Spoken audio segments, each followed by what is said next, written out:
Hey, what's up? We love Burger King grilled dogs. They're made with 100% beef, and they're 100%. They're so good, they make us want to sing like... I can't believe it. Burger King made a grilled dog. Made with 100% beef. Flame grilled anytime you want.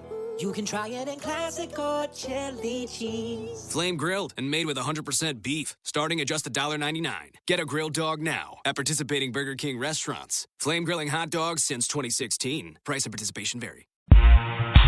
Welcome to the War Room. We got Dev, Kill, Jimmy, PJ, Big Austin, the Hot Block Commander. How you want it in a 1 or 2 hour show to keep the brain running with the premise to talk sports on a national level. Bold with the topics, sorta like the rebels. When it's game time, they like the Fab Five during prime time. Sports conglomerates speak their minds a little bit. For sports medicine and sports veterans and greats. The 4 for 26 tour the war in Kuwait. It's the War Room with 5 nights at the round table. 5 Philly guys diversified and educated.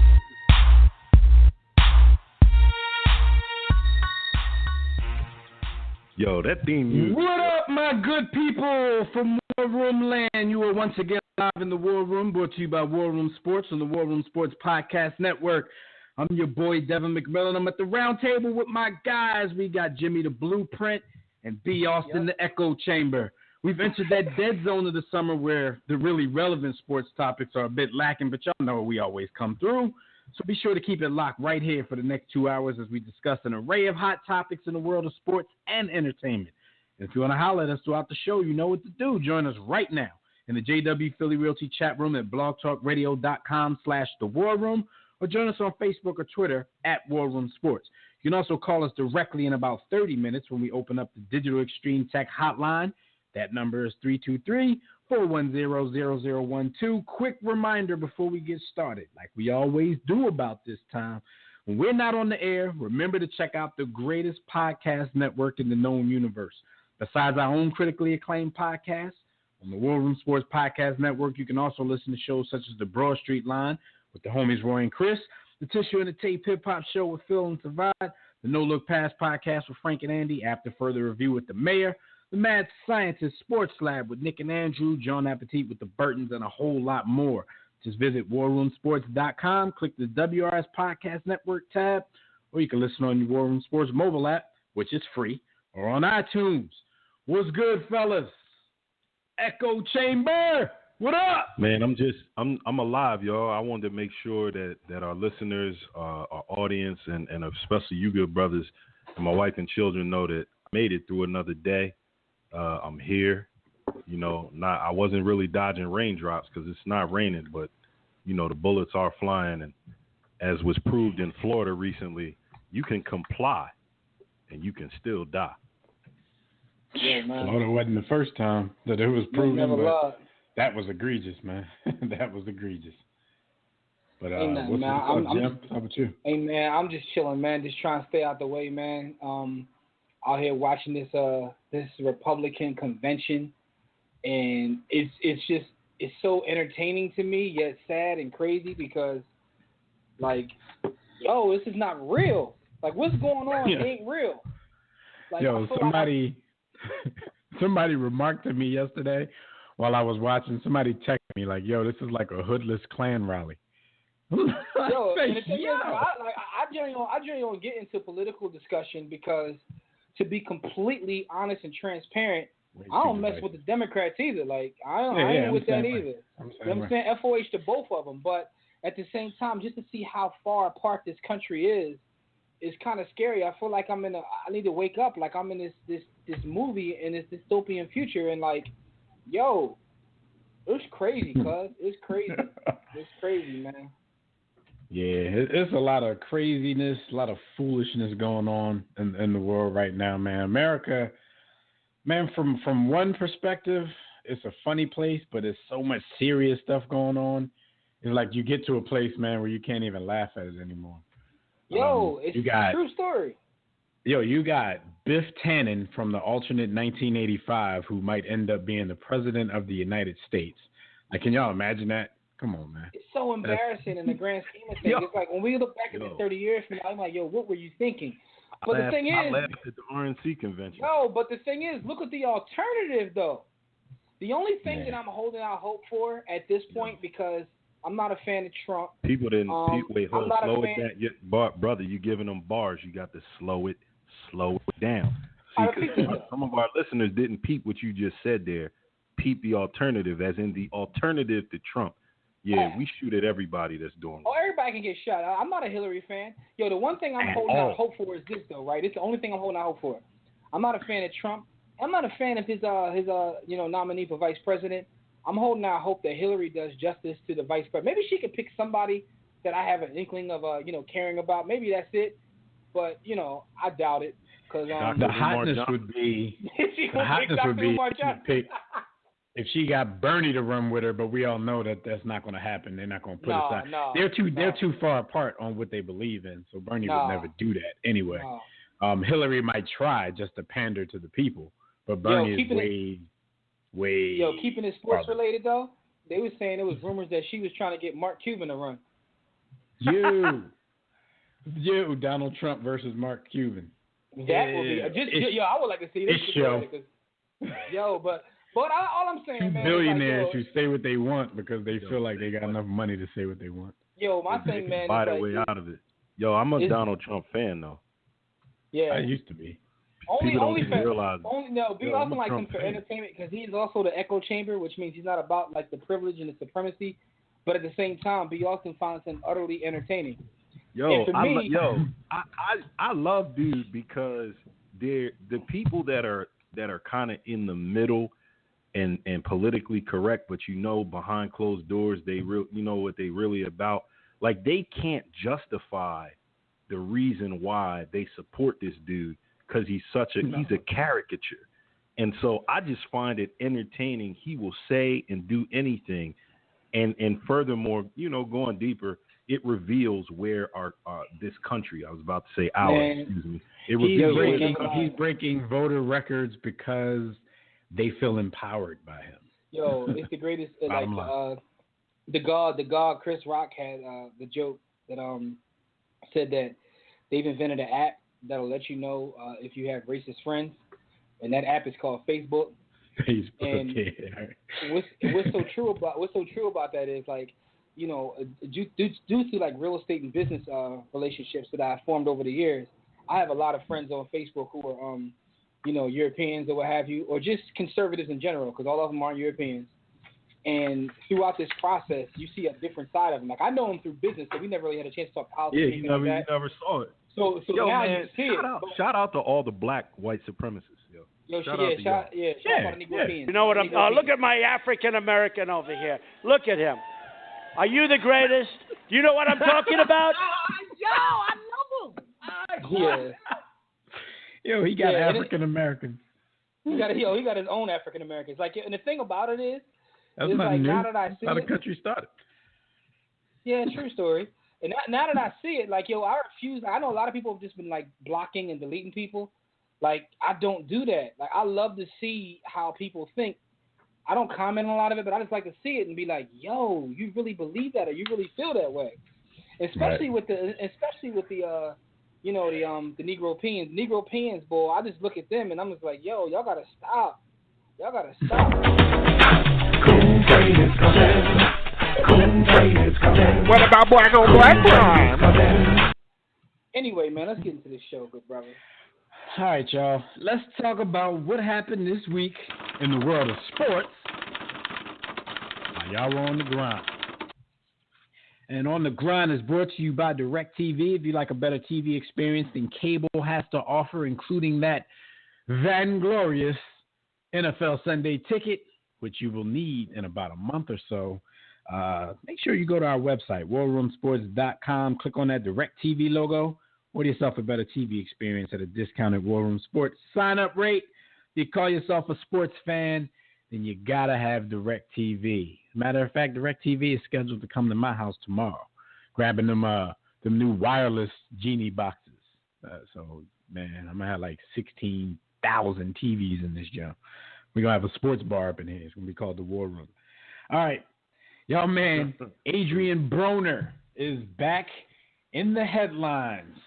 And this time it's because he's going to be spending 30 days in jail because he showed late for his trial. Remember, he had that trial where he allegedly robbed the dude outside of the bowling alley or something like that. Well, he was scheduled to be on, his court date came up for that, and he got to court 3 hours late. So, before he got there, he was already held in contempt of court. So he basically told them he was sick because somebody had put something in his drink the night before. And all the witnesses did confirm that he seemed very hungover. And what's wrong with Adrian Broner, man? What's wrong with Adrian Broner? I mean, Broner, whatever. He's everything that they say we are. Mm-hmm. Only thing I could say in reference to Adrian Broner. What about? Listen though, man, like he's out of control, and a lot of times we know that he does things for attention, and it seems like he was trying to copy the Floyd Mayweather, marketing plan to get him to a certain level of success. And I know a lot of people try to. I see a lot of boxers now trying that, but the one thing they're missing is the boxing talent. Like you can't, people overlook that one. Not just the talent, because I don't even think it's a matter of talent. I think Bronner is very talented, but the work ethic. No, I hate Floyd, and I think he belongs on the same train as Bronner, but you can't take away his work ethic. Like as far as working, that dude is a workaholic when it comes to his craft. Can I give y'all a quote though of what he said when he got to court? He told them, he said, somebody put something in my drink. Then he added, I don't even drink. I didn't drink last night. What? Yo. Well, we don't believe you. You need more people. But how do you say somebody put something in my drink and then you say, wait, I don't drink and I didn't drink last night? So what is he talking about? I don't even get it, man. But the judge told him he looked like he had a hangover. Listen, man. He said he'd been sick all morning. When I finally got well, I called my lawyer. He got 30 days because, you can't just show up to court 3 hours late. I showed up to court late, 3 minutes late for a traffic violation in Virginia one time. And by the time I got into the courtroom, there was already a warrant for my arrest. Damn, at least you didn't get shot. And the reason why I was late is because the courthouse they had like a like a parking garage type thing, and it was crowded. It was crowded as hell, and it was hard to find a parking space. So I got there like 20 minutes early, and still ended up getting into the courtroom like 3 minutes late. Of course, the day that I'm 3 minutes late, they call my traffic case first. I sitting there the whole time, and they never call my name. I go up there, they tell me, "Oh yeah, we called your name as soon as the session started, and there's a warrant out for your arrest." Like, yo, damn. Well, at least you ain't get shot though. I mean, that's a good thing. I'd rather not talk about my traffic stories because mine are a little different. It had nothing in the car. Yo, shout out to Virginia for this issuing me tickets that I just paid to not have to go down there. And shout out to Dez Little Nut Ass Town. Shout out to Dez Little Nut Ass Town too for catching me on that camera jump. Yo, Jim, everybody who's come to visit me since I moved to this new house has gotten a ticket because the GPS started ticket fund. Yo, Dev Little Township got me for going like 39 on the 35. See, but that's when they take they lazy, man. It's all about revenue in the DC area because they're taking the policing away from the police. They just throw a speed camera in there and you go a half mile over the speed limit and you got yourself a ticket. And there's nothing you can do. One thing I will say, they actually, those cameras actually bang cop cars, and the cops have to pay tickets if they're not involved in a pursuit. I'm sure they get out of that all the time. I'm sure. But I just go shoot one of us out of anger. So a Rams cheerleader was a photo was snapped of her spray painting her name on Klay Thompson's driveway somewhere on his property. But there was rumors that Klay Thompson had a little romance with the chick. What are y'all thoughts about this? Like, what would y'all do if you met a chick and, I don't know, for whatever reason, she decided to spray paint your driveway? Oof. Sometimes chicks that are crazy like that have the best. Anyway, listen. Well, first, let me go back. Klay Thompson, like, is a milquetoast individual. My new word I just learned today.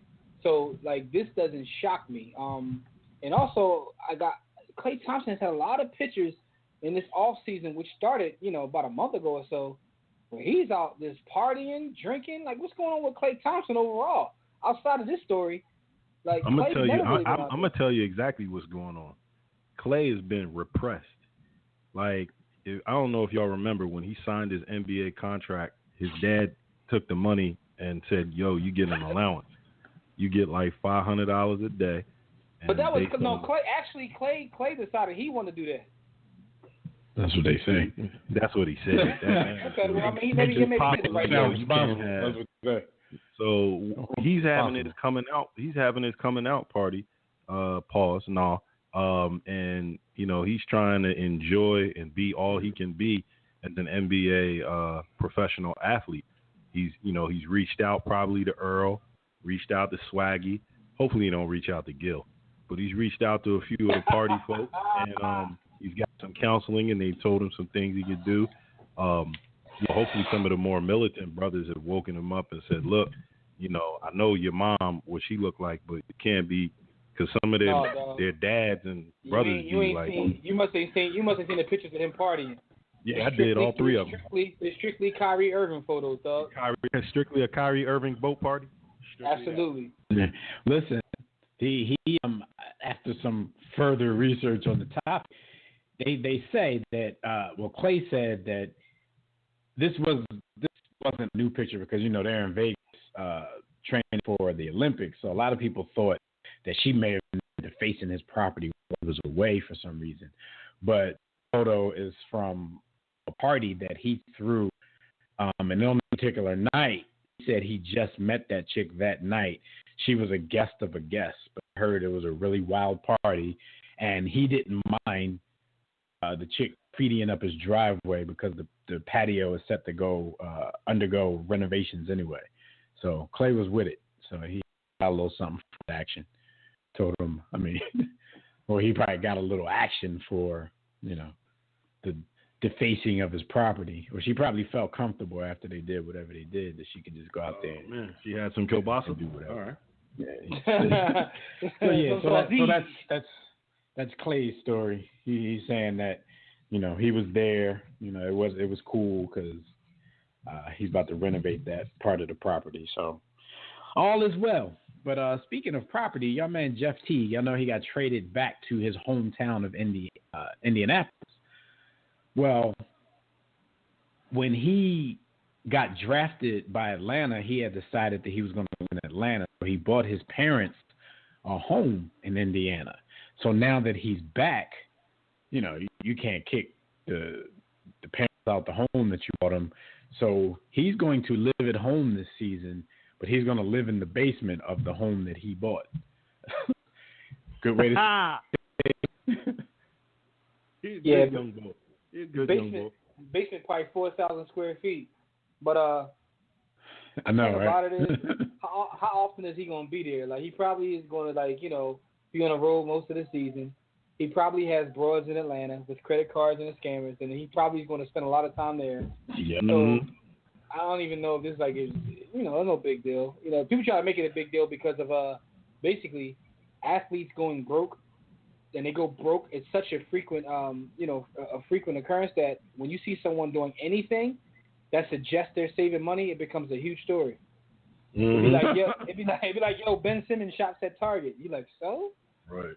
Back to the matter. I think it's along the lines, like, I know this is what you're saying exactly, Jim, but first of all, like, who wants to live in Indianapolis? So, like you said, if he's going to be, he's probably going to live somewhere else during the off-season, then why go there and waste money and buy a property when you can just go to a 1,000 square foot basement that you bought for your parents? So, You know what I mean? If Jeff Teague had some action, he could afford a hotel room.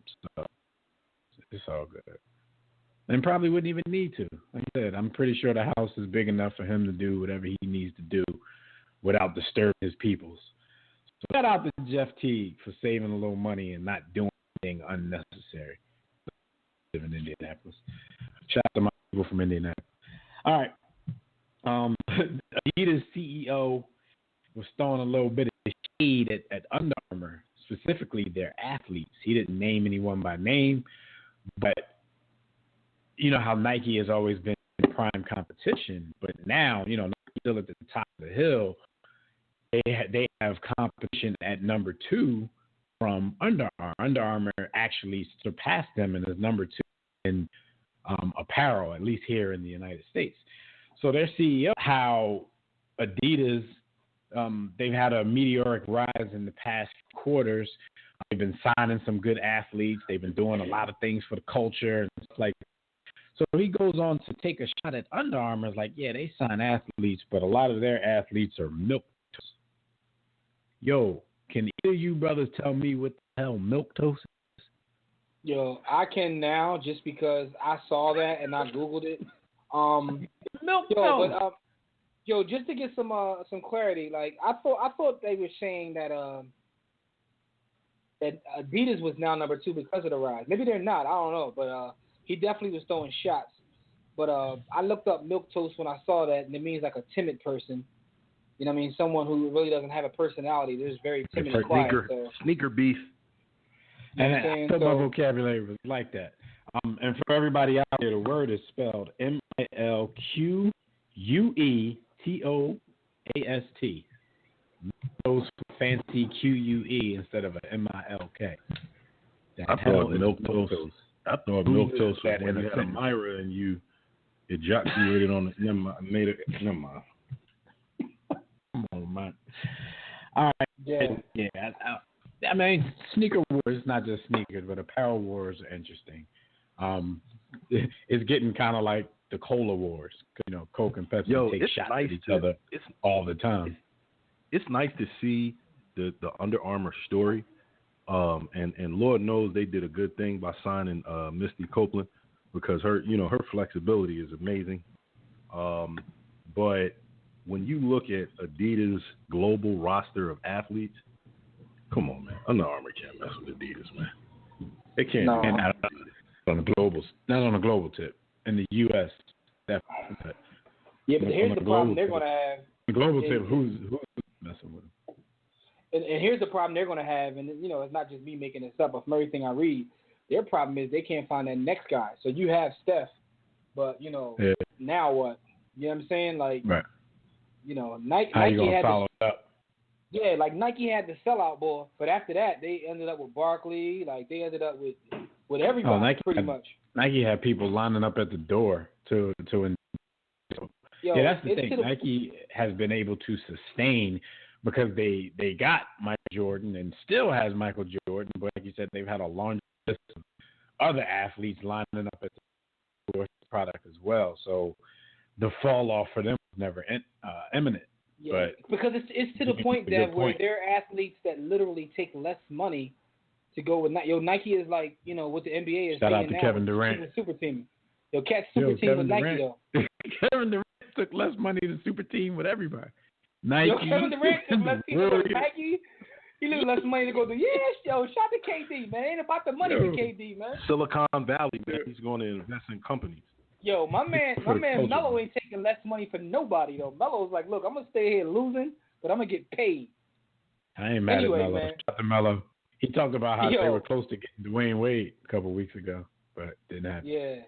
Yo, real quick though, before we get into these birthdays, man, I gotta ask you, gentlemen, man, have you ever heard of the tech titan? His name is Peter Thiel.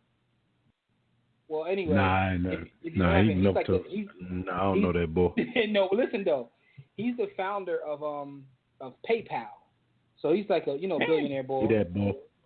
Yo, he's a billionaire boy. He use that every day. Everybody do except for B. Austin.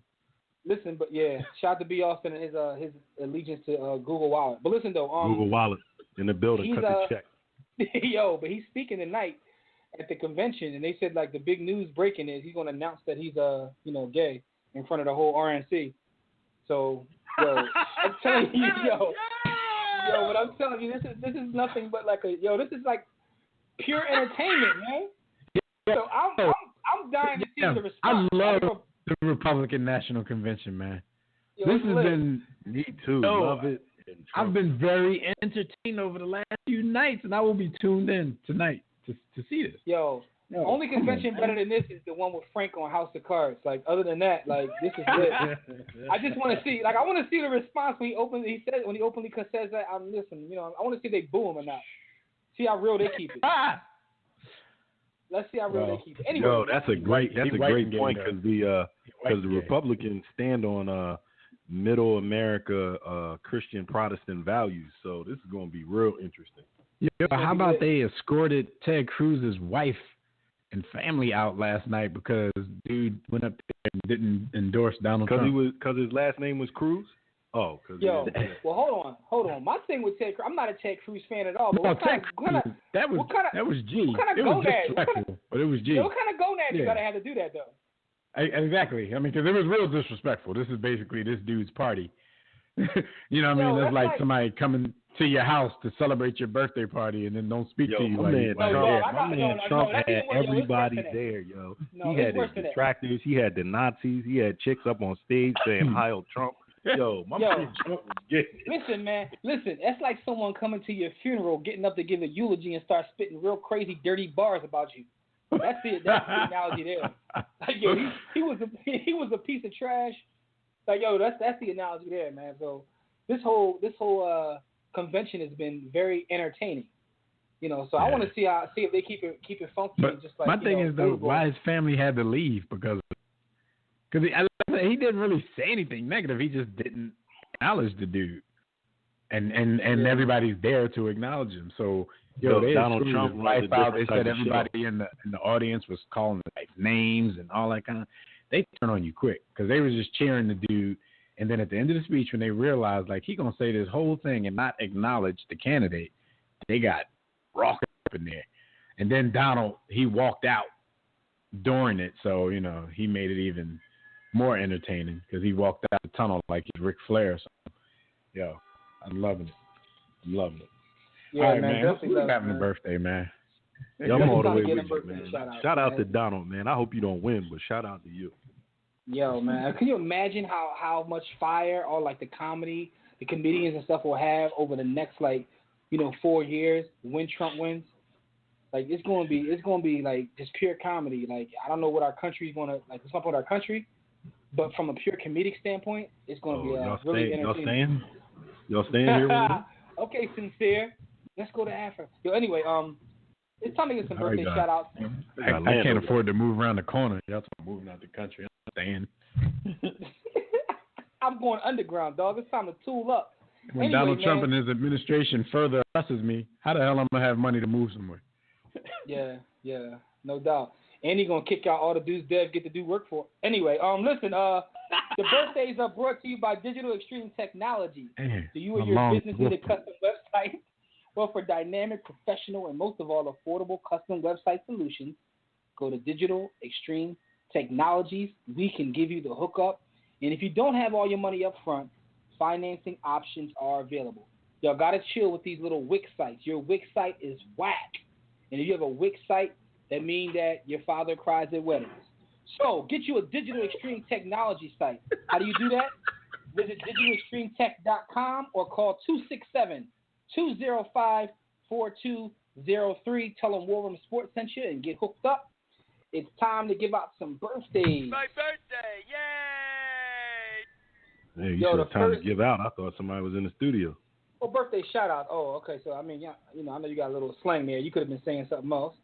But the first birthday is the soldier, one Kellen Winslow. War out here. They don't give a fuck. It's gotta be soldier. You know what about you? They will kill you. They're out there to kill you. So I'm gonna kill them. You write that in the paper. You write that. You write that. You write that in your paper. I'm gonna kill them. No, man, I'm pissed.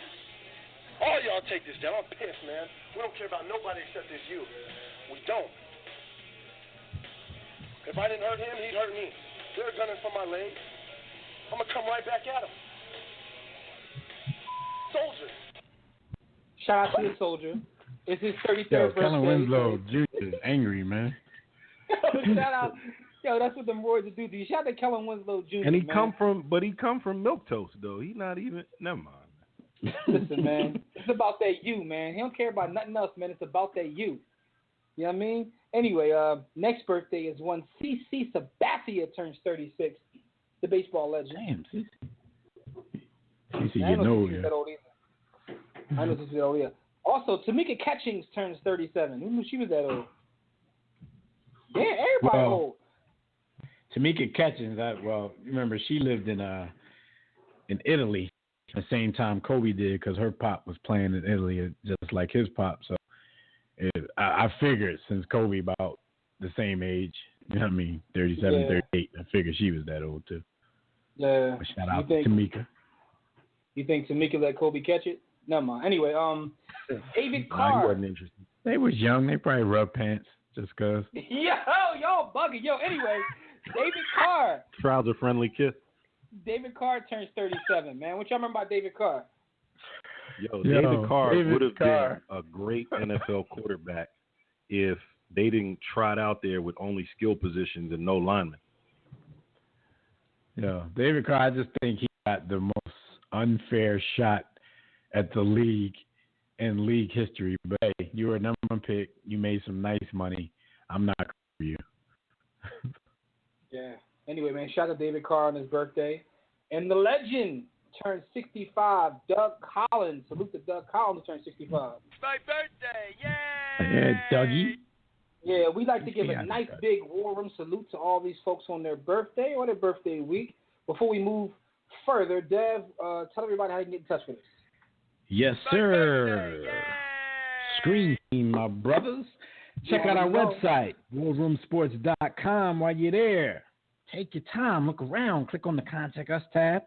You can send us a message about the company, the show, to inquire about sponsorship and advertising opportunities if you have a small business, or join in the network. For general inquiries, email us, info@warroomsports.com. While you're browsing the site, click on that memorabilia tab. Buy yourself some War Room Sports merchandise. Click the blog tab to read our latest articles on All Fair and Sports and More blog. Then click the respective icons and tabs to like our Facebook page, to follow us on Twitter, to subscribe to our iTunes podcast, to watch our webcast at War Room Sports TV, to listen to the WRS Podcast Network, and to download our free War Room Sports mobile app to get everything I just mentioned on the go. Join the JD Philly Realty chat room right now during the show at blogtalkradio.com/The War Room to enter the chat room. If you don't have a Blog Talk profile already, and if you don't want one, you have to get one. But, you can sign up for one if you want to get in. But if you don't, you can just sign into your Facebook and Twitter accounts. And while you're at it, make sure you click follow. That'll get you updates and reminders about the show. We'll be taking questions and reading posts from Facebook, Twitter, and the chat room during the show. But if you want to call in and speak with us, the Digital Extreme Technology Hotline is now open. That number is 323-410-0012. Press 1 when prompted.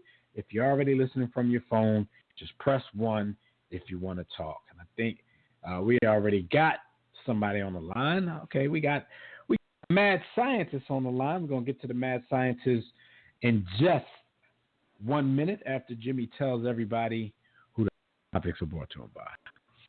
Absolutely, man. And you know that this is, I shouldn't say that, but one of my favorite sponsors, shout out to all our sponsors, man, it's nothing but love. If your schedule is too hectic to read as much as you want, try audiobooks and kick back and let someone else do the reading for you. Go to Audible. But when you do, visit audibletrial.com/warroomsports and get yourself a free audiobook. That's audibletrial.com/warroomsports. Yo, I'm currently listening to like 7 books. I don't listen to music in the car. I either listen to books or podcasts. I don't listen to terrestrial satellite radio, just podcasts and books. So I got several books to listen to, but you can get yourself a free one. And shout out to my man Phil Maddock who has Audible as well, because me and him be exchanging what books we currently messing with. And I'm talking about, so get a free one at audibletrial.com/warroomsports, and we'd like to thank Audible of their support of the War Room. All right, well, before we get into these hot topics, let's go to the lines, see what the mad scientist has cooking in his lab this week. Nick, what's going on, brother? Gentlemen, it's a pleasure to be back in the War Room. How's everyone doing today? How are you, sir? Good. Doing very well. So I overheard you guys talking about the Republican National Convention, or as I like to call it, National Lampoon's Guide on What Not to Do in Politics. and I have to say, I have been very, very entertained, extremely entertained. This has been a comedy of Shakespearean proportions, which means that it's going to be an ultimate tragedy. Tonight is probably going to be the crowning achievement of the Republican National Committee's history, as billionaire Donald Trump will triumphantly take the stage and give his speech on why he is the perfect nominee for this grand old party. And he won't say anything about policy, but he will give a speech. Exactly. It gets me thinking. We're going to probably listen to about 90 minutes of everything Donald Trump and not one iota, smack dab, nothing about any sort of foreign policy, domestic policy, the economy, jobs, anything of that nature. Well, Nick, that shit isn't entertaining, though. That's not what we tune in for. We don't tune in to hear him talk about intelligent stuff. No, and trust me, I totally get that. But the Republican National Convention delegates are going to be rah-rahing anything that Donald speaks anyway, because they're all a bunch of robots that follow whatever the convention tells them to do. Yeah, and Nick, to me, like, this has definitely been amazingly entertaining. Like, I just said that the only convention I've ever watched that was better than this was on House of Cards, but it's just so entertaining. But I actually thought coming in, because of Trump and because of the kind of figure he is, I thought this would be even more entertaining in the sense that they wouldn't give him the nomination. Like, there would be some sort of fight or nothing, but they all just fell in line. So I'm disappointed in that, because I wanted to see a fight. I wanted to see something historic happening in terms of a fight for the nomination. But I think that they've tapped into something that, I'm not even talking about, xenophobia or racism or sexism. They've tapped into this thing I like to call anti-intellectualism, where you just move strictly off of emotion and facts don't matter and intellect doesn't matter at all. And they've actually tapped into that, and there's a huge percentage of this country. So that's what they're about. They actually look down on being smart, believe it or not. And you know what the best thing about this, though, was? I guarantee you, 9 out of 10 people were probably thinking this is going to be the 1968 Democratic National Convention redux, when there was a riot and violence in the bowl, as they would say. And, I think there are some people out there that are extremely disappointed that it never happened, because, like you said, everybody fell in line. Apparently, Ted Cruz didn't get the memo because he went out there and, did normal thing and make it all about himself, because he's a sore loser, whiny, bitchy little person that he is. But in the end, after Donald speaks tonight, I got to see what the bump in the polls will be, because everybody knows when there's a convention, there's always something called the bump in the polls. If Donald Trump does not get the bump in the polls like people think he is, they're going to be in a little bit of trouble, because the Democrats are coming right behind them. Now, the only good thing is that you got a wannabe convicted felon running for president on the other ticket.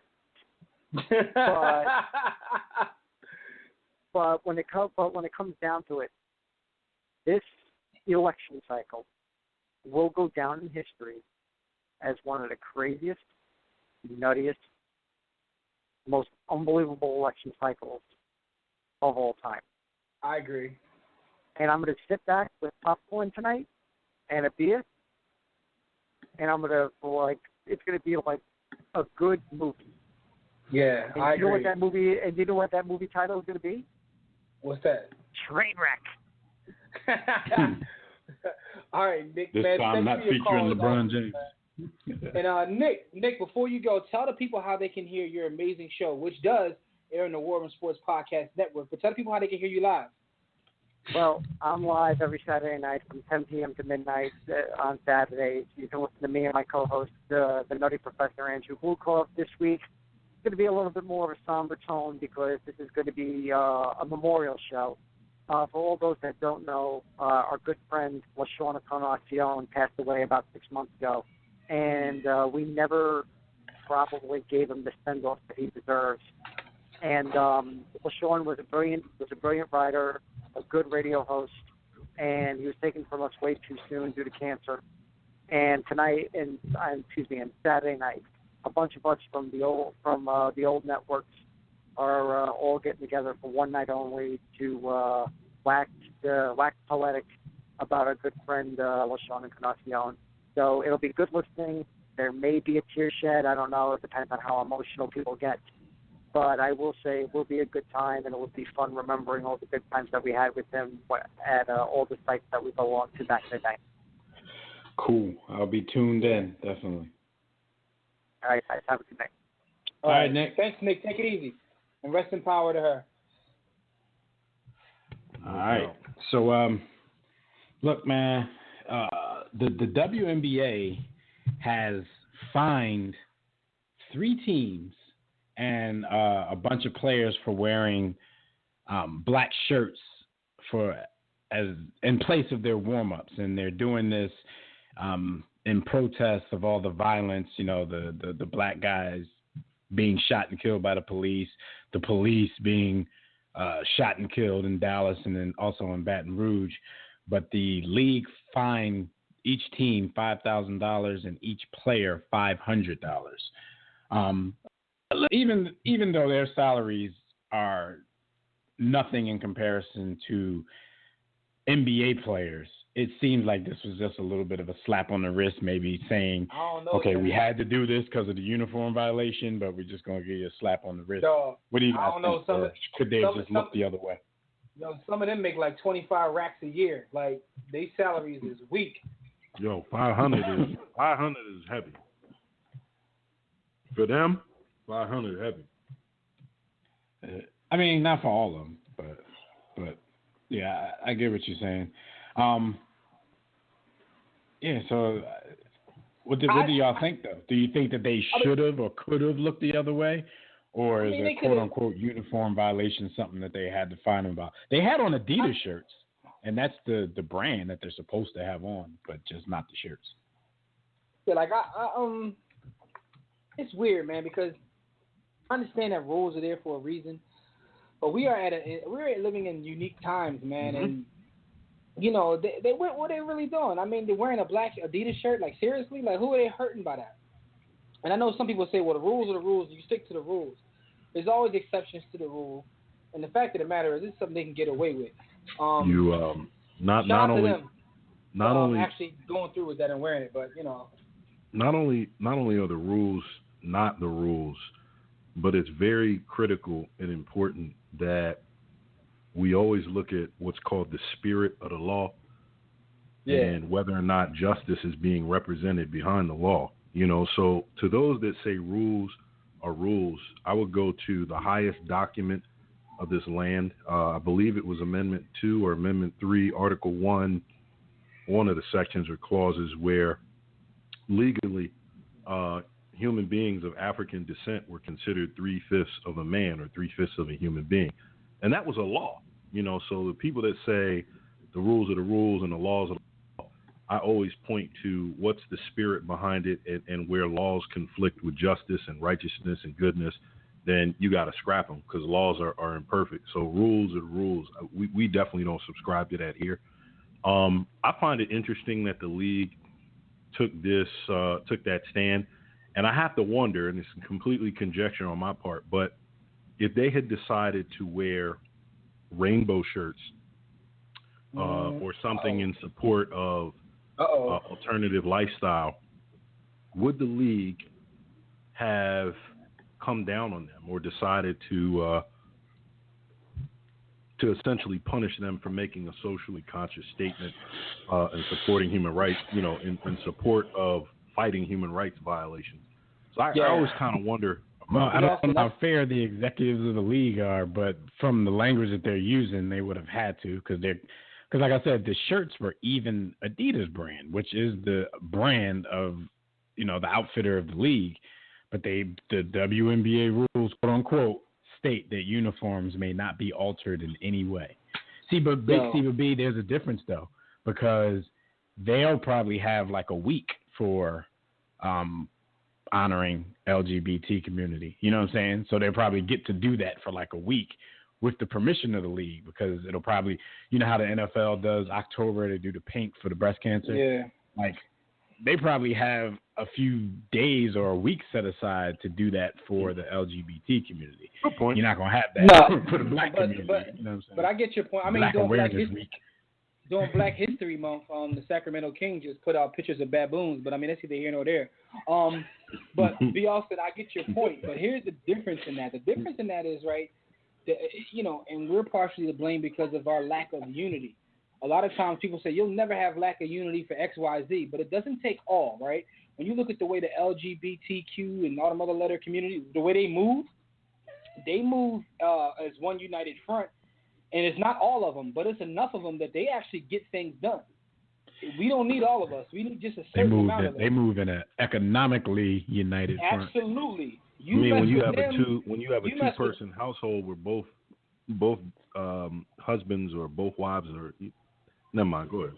I mean, I know Nickelodeon. Shout out to Nickelodeon, who's doing their thing. But y'all can look that up. I'm not saying anything else about that because I don't want them coming after us. Because like I said, they move as a unit and they get things done. So in essence, I get your point. But if we were able to move as one collective unit for certain things economically, politically, then we would be treated the same way. If you look at say the Vietnamese. I appreciate I appreciate where you're coming from, and our listeners are probably like, WTF are they talking about? But there's a bit of a false narrative. Well, I'm about to go off in a tangent. There's a bit of a false narrative when it comes to, well, black people, why don't you just unify? First of all, we're all from different cultures, so to speak. There's an assumption that all black people subscribe to the same culture or are from the same culture. No, we're not.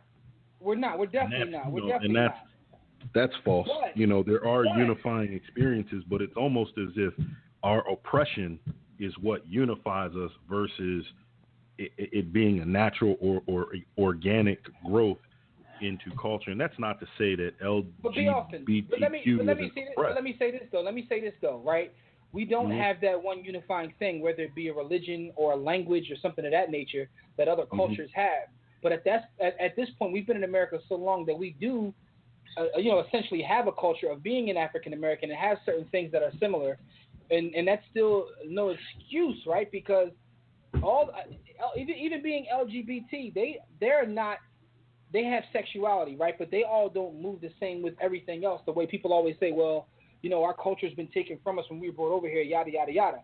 But we're still African Americans, and like the God Marcus Messiah Garvey said, listen, it's all about, Well, he did the right thing. See, he left.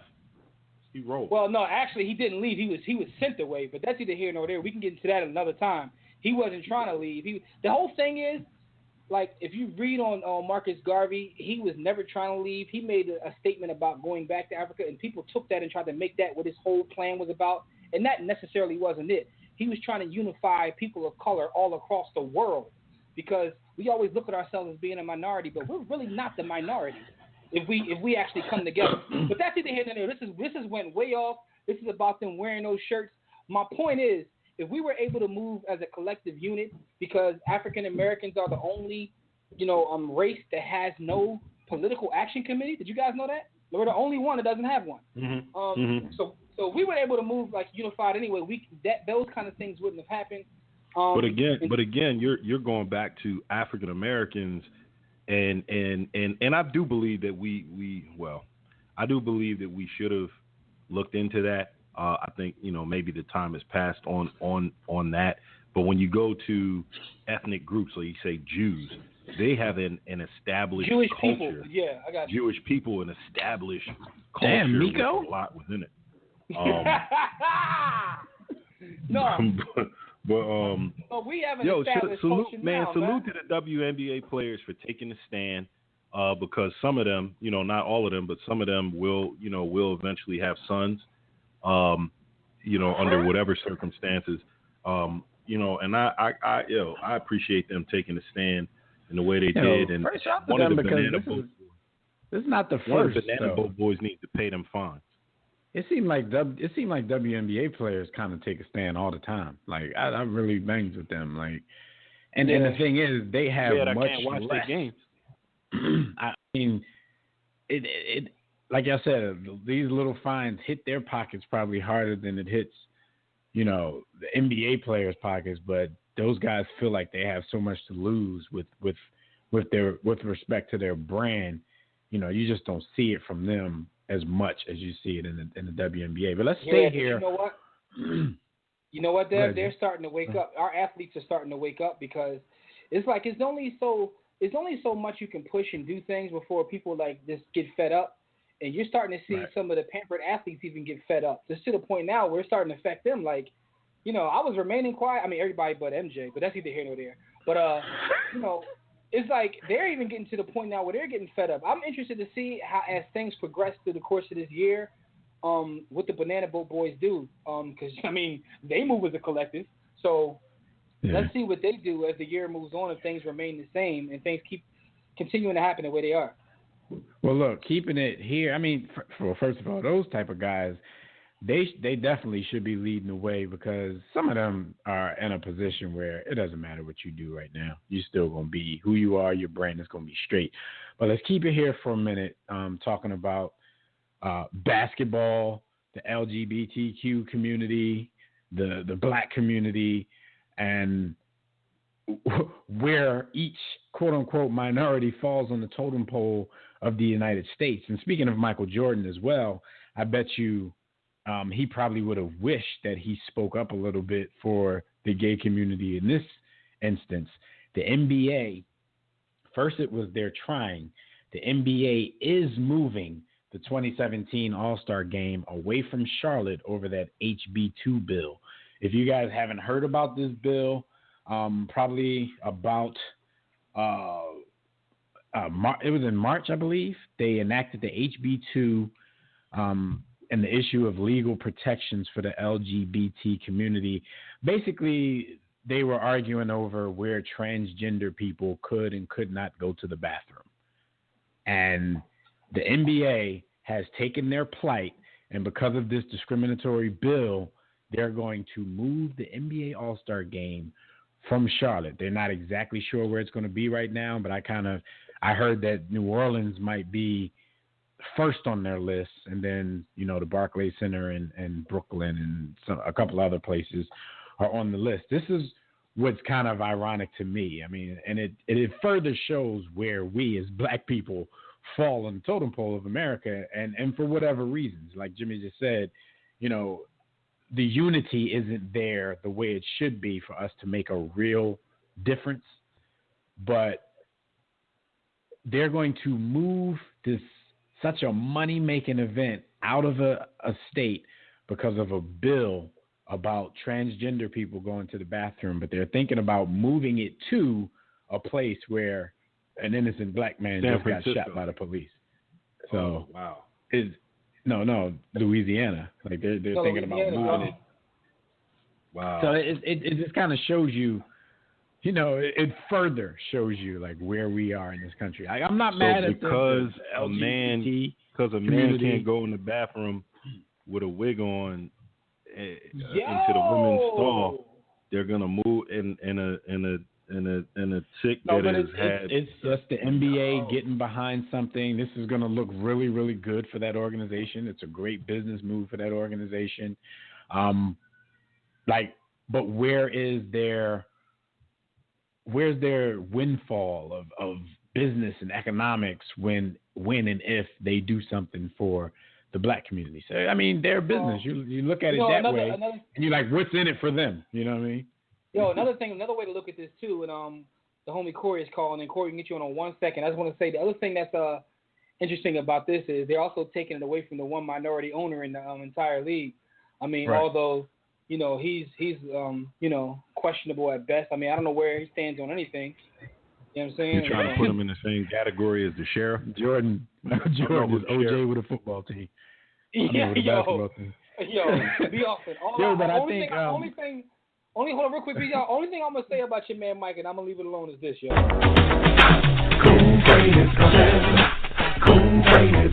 What about black on black crime? Where's the white women at? Yo, you had to put that last part in because that's real. That's why he waited this time to turn it off. Did I? I peeped that. Every other time he cut it short. Because the joint is long. Pause. That's what she said. But look, no, I mean it's an interesting turn of events. And think about it. We've heard the rumors about Adam Silver, so this could kind of be Adam Silver. I'm not even telling a joke right now. This could be Adam Silver looking out for his people, and this is what you expect people in power to do, to look out for their own. So if that is, I can't knock it. Shout out to him. Yo, Thurgood Marshall said the only way to make change is to make change from the inside. So you get into a position, you go within organizations and positions, and you make change within. You know what I mean? See, and Jim, that's the difference. That's kind of the difference with us, because we get into like positions of power, and then we just switch it up, and we forget where we came from, and we're trying to do so much to keep our position that you're not being that change from the inside that people needed and got you there for in the first place. To your point, Dev. No, hold on, Jimmy. To Dev's point, that person that makes it to the inside, in order to exercise that nepotism or try and I won't even discount it and just say it's nepotism. But in order to make that change, there's a certain amount of selling out that has to occur to enter a system that's corrupt from its inception and from its foundations. So the question becomes, can you change something that's inherently has a piece of evil within it anyway? So can you change it? I know you weren't going there with it, but it wouldn't be like overall wholesale permanent changes, but you can do something. You can do what you can do. Changes, absolutely. Now the thing about it is, what's interesting about that to me, right, is that's what's crazy about everything that's going on in the world right now, because one of the greatest tricks with, say, white supremacy or, say, with the system was the fact that it was able to operate with most people not even caring about it, because they had to basically had to like worry about living day to day, putting food on their family, and also there was enough people who ended up getting degrees, getting the good jobs, and they didn't want to like lose what they had, so they kind of like just fell back from the overall goal. Back in the day, so many people was messed up back in the day that it just didn't work that way. Jimmy, AKA integration. Oh, yeah, but what I'm saying is, that's what's crazy about what's going on, because we see everything that's happening, but you see a lot of people, even people that we know, starting to like wake up, like, hold up. Like, I'm telling y'all, the 85ers are waking up, and that's what's crazy about what's going on, because a lot of people are like, oh, we're going to take our country back, this and that third, but they don't realize what they're doing. It's making people show their true colors, as B. Austin always says, but it's also waking a lot of people up who have been asleep. You know what I'm saying? Like, they didn't care, but because they had their little piece of the pie, but now they're like, yo, right is right and wrong is wrong. Yeah, that's crazy though. I mean, just to think about this law, I mean, this move, just purely from a standpoint of the fact that it's about discrimination. Like, dog, we see discrimination every day. As soon as somebody discriminates against the LGBT community, man, we're gonna make them feel the wrath. That's crazy, man. Let's go to the phone lines, man, because we got the homie Corey Camp on the line. Camp, what's going on, bro? How y'all feeling, man? What's going on, War Room? Man, we making it do what it do. Yo, man, I picked up on y'all conversation a little bit late. I had the kids and everything, but I came in, I think, at a good point where y'all talking about where, we lack the power to do the things that we need to do because we lack unity. Well, I can see where the WNBA takes their stand because women are the first oppressed class. You know what I mean? They live in an oppressed state. That's true. You know what I mean? So we used to fighting and making moves from a different angle. You know what I mean? Because they live in an oppressed state just the same way that black people live in an oppressed state. Let me ask you a question real quick, Kent. Before you finish, I'm going to ask all three of you guys, right? Do you think America is more racist or sexist? Because I kind of hear where you're coming from. But where do you guys think, more racist or more sexist? Sexist, by far. What you think, Echo Chamber? This is a that's our next question. That's our next versus. Crazy. That's our next versus. That's an amazing question. Our next versus is racism versus sexism. Sexism. I don't know what pictures to use, but we're gonna do it. This is not a cop-out answer. I think that generally speaking, sexism encompasses the entire world and multiple societies and cultures. Not that racism doesn't either, but I feel like this is probably the only country that was built on racism. Like it was built on white supremacy versus sexism. So I don't know. So you say all that to say you don't know. That part's not true. What did that? See me. There's a lot of countries that were built on and are still living off of slave trade. No, I'm not. I can't. That's not even a debate. You're absolutely right. But at its very inception, the actual founding fathers, quote unquote, of this country wrote legislation and built the actual framework of the country on white supremacy and racism. Like that, people don't acknowledge that's in the Constitution. We can have a conversation off air about that, but that's not true, man. Mm-hmm. That's not true. Give me an example of a country. Let me answer the question real quick. Like for me, I like when I get asked stuff like that, or just anything in life. Like I always try to put myself in other people's shoes. But on this one, like I've seen so much covert racism in my life.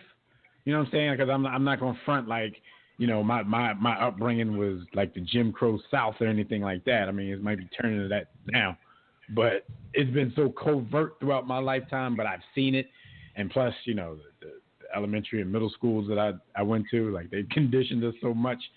Like I would have to say racism just because I've walked those shoes. Like I understand the perspective of women, but I just don't have the personal experience. You know what I'm saying? So yeah, I don't know, man. That might not be right, but you gotta look at it. Before there was racism, there was sexism because by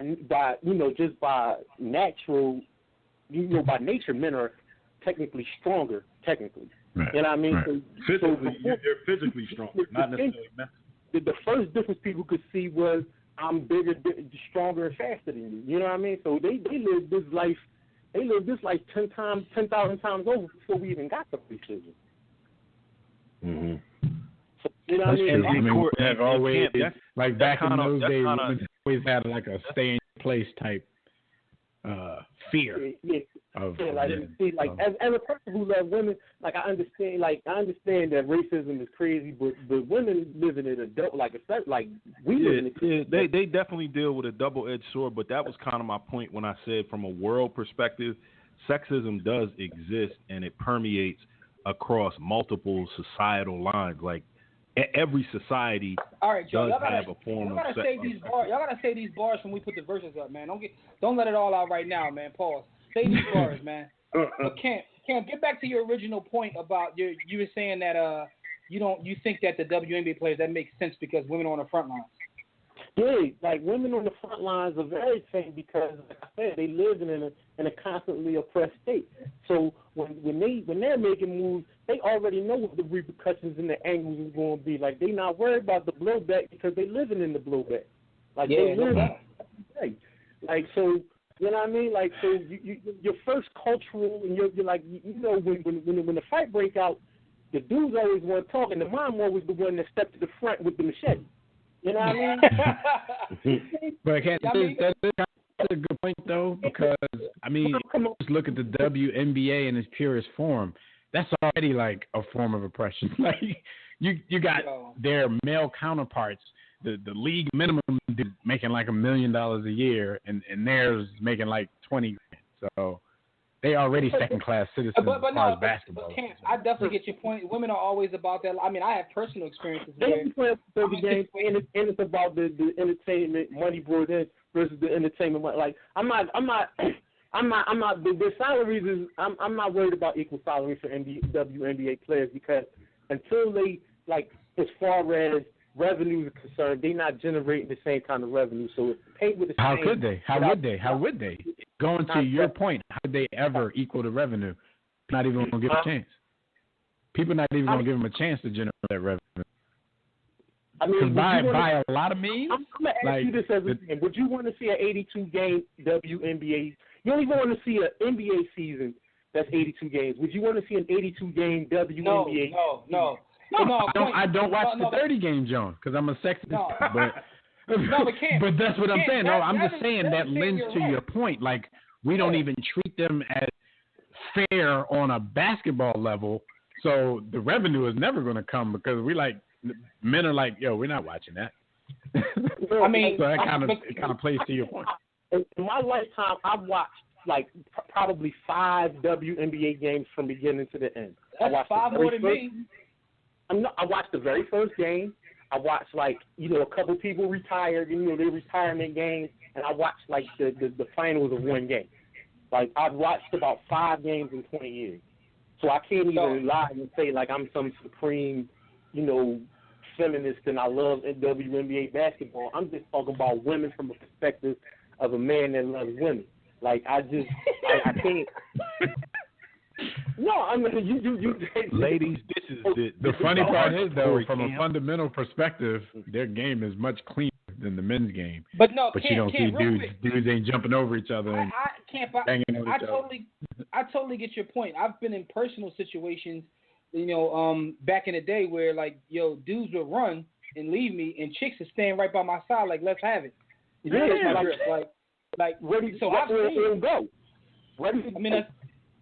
So I've seen it. You know what I'm saying? Shout out my female and that's why, when you talk about these frontline movements, that's why the people you always see in the front are women.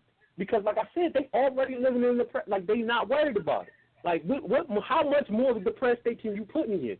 You know what I mean? Like, I'm already a woman. I'm already black. You already got me discriminated against twice. Now, if I have a different sexual preference, you got me discriminated against 3 times.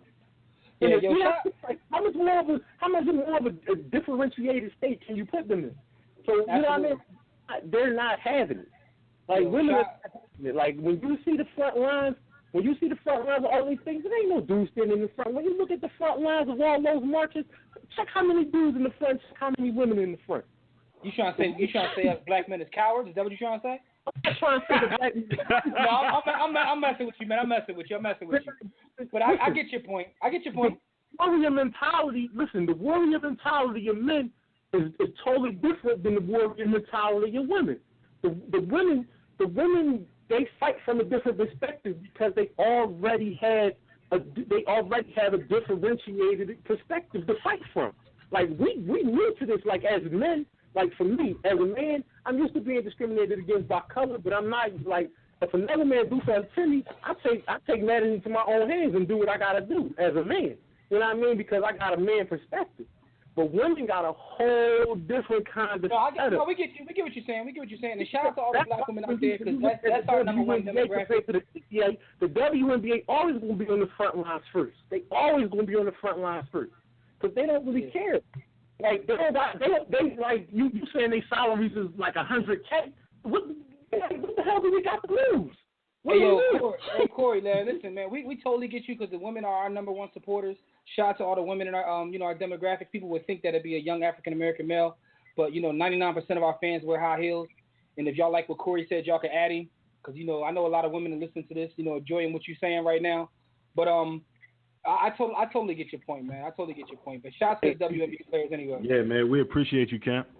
All right, Camp. Thanks for the call, homie. All right, thanks, man. All right, take it easy.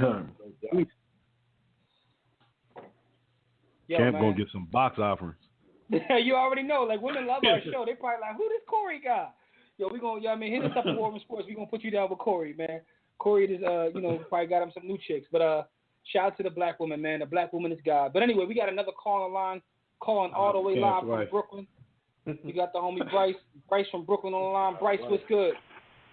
Yo, what's good, fellas? How y'all feeling today? How are you, sir? All right, what's good, beloved?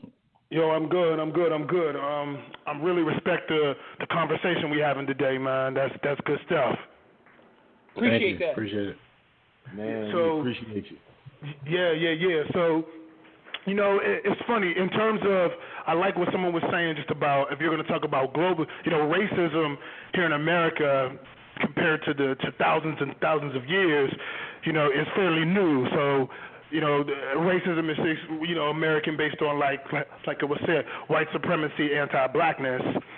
There's been anti-blackness, but the white supremacy piece is very American in that all of those cultures get to come in and be considered white. So I would say globally, sexism is older. But in terms of what is a little bit more American, like sexism or racism, I would say the racism piece plays a lot bigger of a role. Not to say that sexism doesn't, only because that it centers whiteness. So I would love to hear if a black woman was to call in her perspective, because she has to deal with, like for example, you've got feminism, right? Well, most feminism is white feminism. So they still get the privilege of being white. Good point. So in that sense, it's like black women still uniquely black. Now, I have male privilege, so I would love to hear what the sisters think, but I think they also have to think of, look, I'm sitting with this white woman in this feminism group, but they've completely erased me because I'm black and I'm not speaking to my issues. So I think in terms of America, that racism piece seems to always take center stage because, like someone said, it deals with the idea that white is just right, and that's the norm, and that's what we're going to default to all the time. Yeah, that's a great point right there, because a lot of people don't understand the difference. Like they see women as becoming feminists, but they don't understand the difference between being a black woman who's a feminist and a white woman who's a feminist. And a lot of people don't see that. So that's a very good point. As a woman, it's like the biggest difference, brother, when you're dealing with a black woman who is a feminist, a supporter of human rights, the fight for human rights, that black woman still will still have the potential to bear sons and see those sons emasculated and murdered in the streets, versus something that a white woman who is a feminist may not ever, have to deal with, depending on the direction she goes to get her pipes clean. So I don't know. That's a great point, man. Well, and then, like, you talk about, like, I believe, and again, a sister would have to correct me in terms of the womanist movement was born out of the fact that, okay, we come in here as women, but we still excluded as black women. So this idea of white being right, remember, part of the white supremacy and the racism, women are still dealing with their sexism, but a lot of that from the Jim Crow times, everything, was to prop up and protect white women to where you couldn't even look at one without getting your head chopped off or lynched. So if you look at that, like, it's still got that weird, we want to own you from a patriarchal standpoint, but we prize you because we want you sexually. So we don't want these black people, these black men, looking at you in a certain way because you're our prize. And we still have that mentality somewhat today. So, the sexism piece is strong, but because racism, America's been built on that racism, I think that always comes back to the center point because it's about whiteness being right, whether you're a male or a woman. Real talk, real stick. Good brother, we appreciate you. Yeah, we're going to have some more of this conversation. Yeah, we're going to continue to have the dialogue. Yeah, we're going to continue to talk about it. Yeah. Come on our page. Yeah, because we're going to have some more conversation about this, because it's an interesting debate. And I know people fall on both sides of the debate. So I like to see people's perspective. Yeah, no, and I do, and I appreciate you bringing those facts to the table, because I'm not right about everything. As much as my callers don't believe that, so I like to learn. So, you put a lot of great points. So shout out to you and shout out to Corey Camp. But make sure to check our website out on Facebook, facebook.com/WarRoomSports. We're going to keep this conversation going later on. But thanks for your call, homie. Yeah, thanks, man. Appreciate it. Take care, I don't fellas. know what. All right, Yeah, thank no you. doubt, beloved. Yo, Jim, I don't All know right. what you talking about. But they in may terms of not what? be wrong, but I'm never wrong. What was the name of Barkley's first book? Something like I may not be wrong, but I'm always right. Something crazy like that. Yeah. Barkley or Coon, though. But anyway. Coon Train Barkley. Coon Train Barkley. Train- You already know. No, he waiting at the station. Coon train conductor. The Olympics, man. The Olympics are coming up soon. The Olympics is one of my favorite times in sports, and I'm glad. Always glad when the Olympics come around because besides baseball, there's usually nothing going on in the dead of the summer, so you kind of need that. You only get it every 4 years, but with Rio, it's just something, one thing after the other. 68 athletes from the Russian team were banned because of a doping scandal. They appealed, and their appeal was denied. So they're basically going to be banned from the Rio Olympics. That's not athletes, man. It's mainly, I think, if not all, it's mainly track and field athletes. And on top of that, Brazil has to worry about mulling over their security plans because they got jihadist threats on jihadist networks about targeting the Olympics. So, that kind of thing you're going to get pretty much at the Olympics, but it's just one thing after another with the Rio Olympics because they still haven't fixed the sewage in the waterways. So you brothers got on each one of those stories before we move on. Yo, that's crazy. I thought this was going to be beautiful. I thought this was going to be the most beautiful Olympics ever. Yeah, I did too, but I didn't anticipate any of this stuff coming about. First thing, the Russians doping, this comes Drago. They have a Shout out to legacy. Drago. Yeah, they have a legacy. He dies. True indeed. If he dies, he dies. But they have a legacy of doping, and it comes from, their time as a part of the Soviet Union. And I don't believe for 1 second that they just scrapped those programs. And so, Putin is a very nationalistic type of guy, and he's adopted some of those old ways. So I believe that they're guilty of a state-run and state-implemented doping program. But what do you do to compete with the USA when they had the benefit of a breeding program through slavery to create athletes that can run for them? I was waiting for the echo chamber to somehow turn this. They've got a breeding program here in the U.S. Where athletes and it's not just the U.S. It's shout out to Britain, shout out to the Caribbean nations, Trinidad and Tobago, Serena. Shout out to Jamaica. All of these black athletes running for these countries. That's like the benefits of slavery. Because if you look at the nationalities and those that'll be in the stands that can afford to go to Rio and are foolish enough to waving flags, they don't look like the athletes representing them. And those athletes are more in danger here in this country than they are, probably in Rio. So shout out to the echo chamber, man. I was waiting. I was trying to say, how's he gonna make this about white supremacy or racism? And then the danger in Brazil, with the terrorist thing, isn't that there's a terrorist network there. It's actually something a little bit more nefarious because they're actually advertising for what they call lone wolves, which is people that just do it on their own and pledge allegiance to, whatever group, is out there. So you got people. A group that's never even met this person before. Yeah, they don't even know. But I pledge allegiance to ISIS, so I'm gonna go, make my own bomb and blow it. So that's a little bit harder to catch than a network or a cell of people doing something. So that's scary in and of itself. And then Brazil should get a JoJo. The Brazilian government is definitely owed a JoJo Award because they haven't addressed any of their systemic issues. And they're another country that's built on racism and slavery. No! They are. All right. Yeah, That's for Brazil. That's for Rio.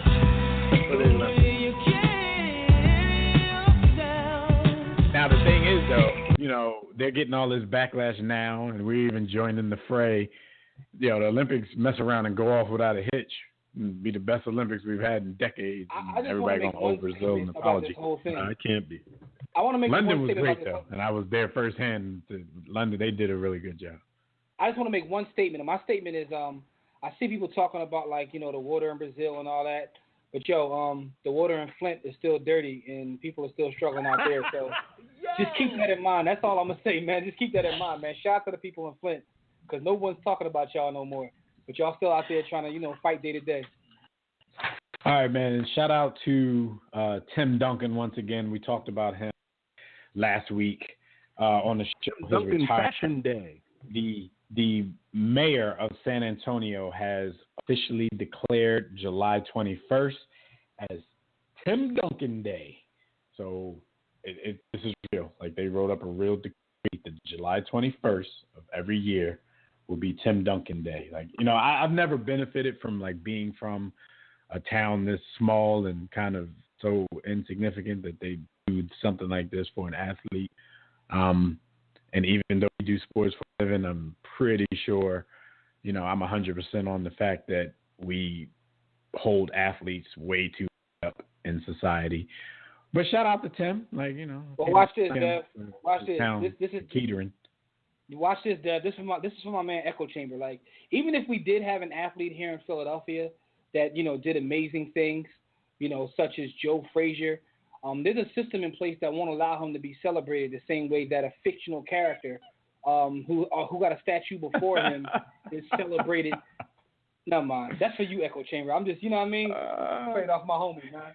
Yo, Jim, no, I don't see. I'm probably like the only dude. Dev will defend Rocky to the dead. Because for me, it's not about Rocky. See, but the thing is, I think over the years there's been so many simps who have made it about Rocky, then it doesn't really give my argument any credence. Like, that whole thing is just symbolism of the city. You know what I'm saying? Like, if you know about that movie or whatever, that's just symbolism of the city being blue collar and stuff like that. But I think so many people over the years who love Rocky have actually made it about the character that it doesn't bring credence to my argument, where I just look at that statue as symbolic. I don't look at it as character got one before Joe. I don't look at him as a boxer. I look at it as a symbol. I get your point as a symbol, but my symbol is Adonis Creed. That's all I'm going to say. Ooh.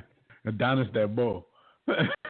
Yo, I can't wait to hear. I hear everything Dev's saying, and it all sounds well and nice, but, the world going to hell in a handbasket, and all they care about is Sly Stallone as a character. Man, let Adonis get a statue, man. We're going to put it at 25th and Lehigh, man.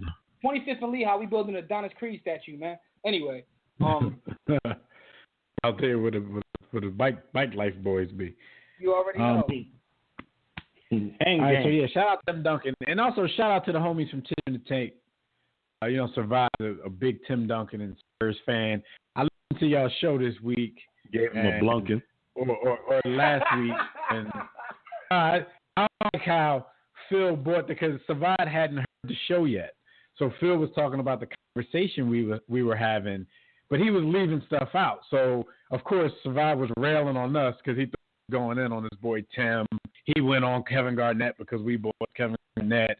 Phil failed to tell him that. I think when I said this, I think we all agreed that there's no doubt whatsoever that Tim Duncan has had the better basketball career and will go down even on our list as above a player like Kevin Garnett. What we said, because Jimmy specified, he really, really specified the question and said at their absolute prime, which one would you take? And that's what we were answering when we were talking about Kevin Garnett. So nobody was saying that Kevin Garnett was a better player, had a better career, anything like that. But skill-wise, at their absolute best, if Kevin Garnett was those are two in equal situations, right? I'd take Kevin Garnett. If Kevin Like, Garnett those are- was going to play for the same type of Spurs team for 19 years, I think I would take KG. But Tim Duncan had the better career. No But doubt. see, and that's why I phrased the question that way, because that's a different question about long-term career and at their absolute peak. I mean, I'll give you an example. Like, Yeah. if we're talking So about shout the out to Green you, Bay Packers, Phil, for not telling Survive that part. You just let him rail on us Shout like we out were to just Phil. saying he was better. Shout out to y'all for giving a reaching around with a happy ending. yo, listen though, real quick. Like, if we're talking Yeah, the y'all Green Bay kind of Packers, did, right? though. Y'all gave the boy Many like a 20 many people will say that Brett Favre has the better career, but at their absolute peak right now, I think there's not a question that anybody on this panel at the absolute peak would take Aaron Rodgers.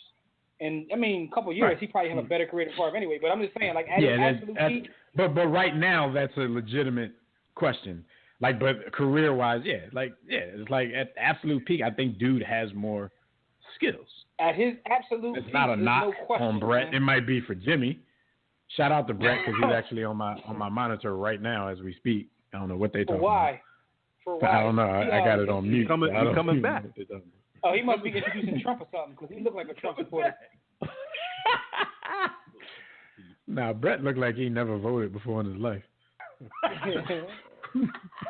He looked like he couldn't find the poll station. Yo, Brett Brett made looked- a lot of money to walk around with $17.60 worth Yo, of clothing on. Brent looked like he sent a text message to Ivanka of the Savige. Dick pic Yo. Brett. Oh. Yo, how my man Brett was sending strong shots like without invitation? Like, yo, he didn't even be knowing these chicks. He like, yo, you got a number? Watch this. What's wrong with y'all, man, Brett, man? Yo, man, shout out to Tim Duncan, man. And Survive, man, hit us, man, because we want to know what kind of stuff you're going to be doing to celebrate Tim Duncan Day every year. Brett takes selfie to a whole nother level. Is it going to be like a Festivus for the rest of us? Yo, everybody going to dress up in Lee jeans and. All right. Yo, they probably going to have a parade for him, and Tim ain't going to show up.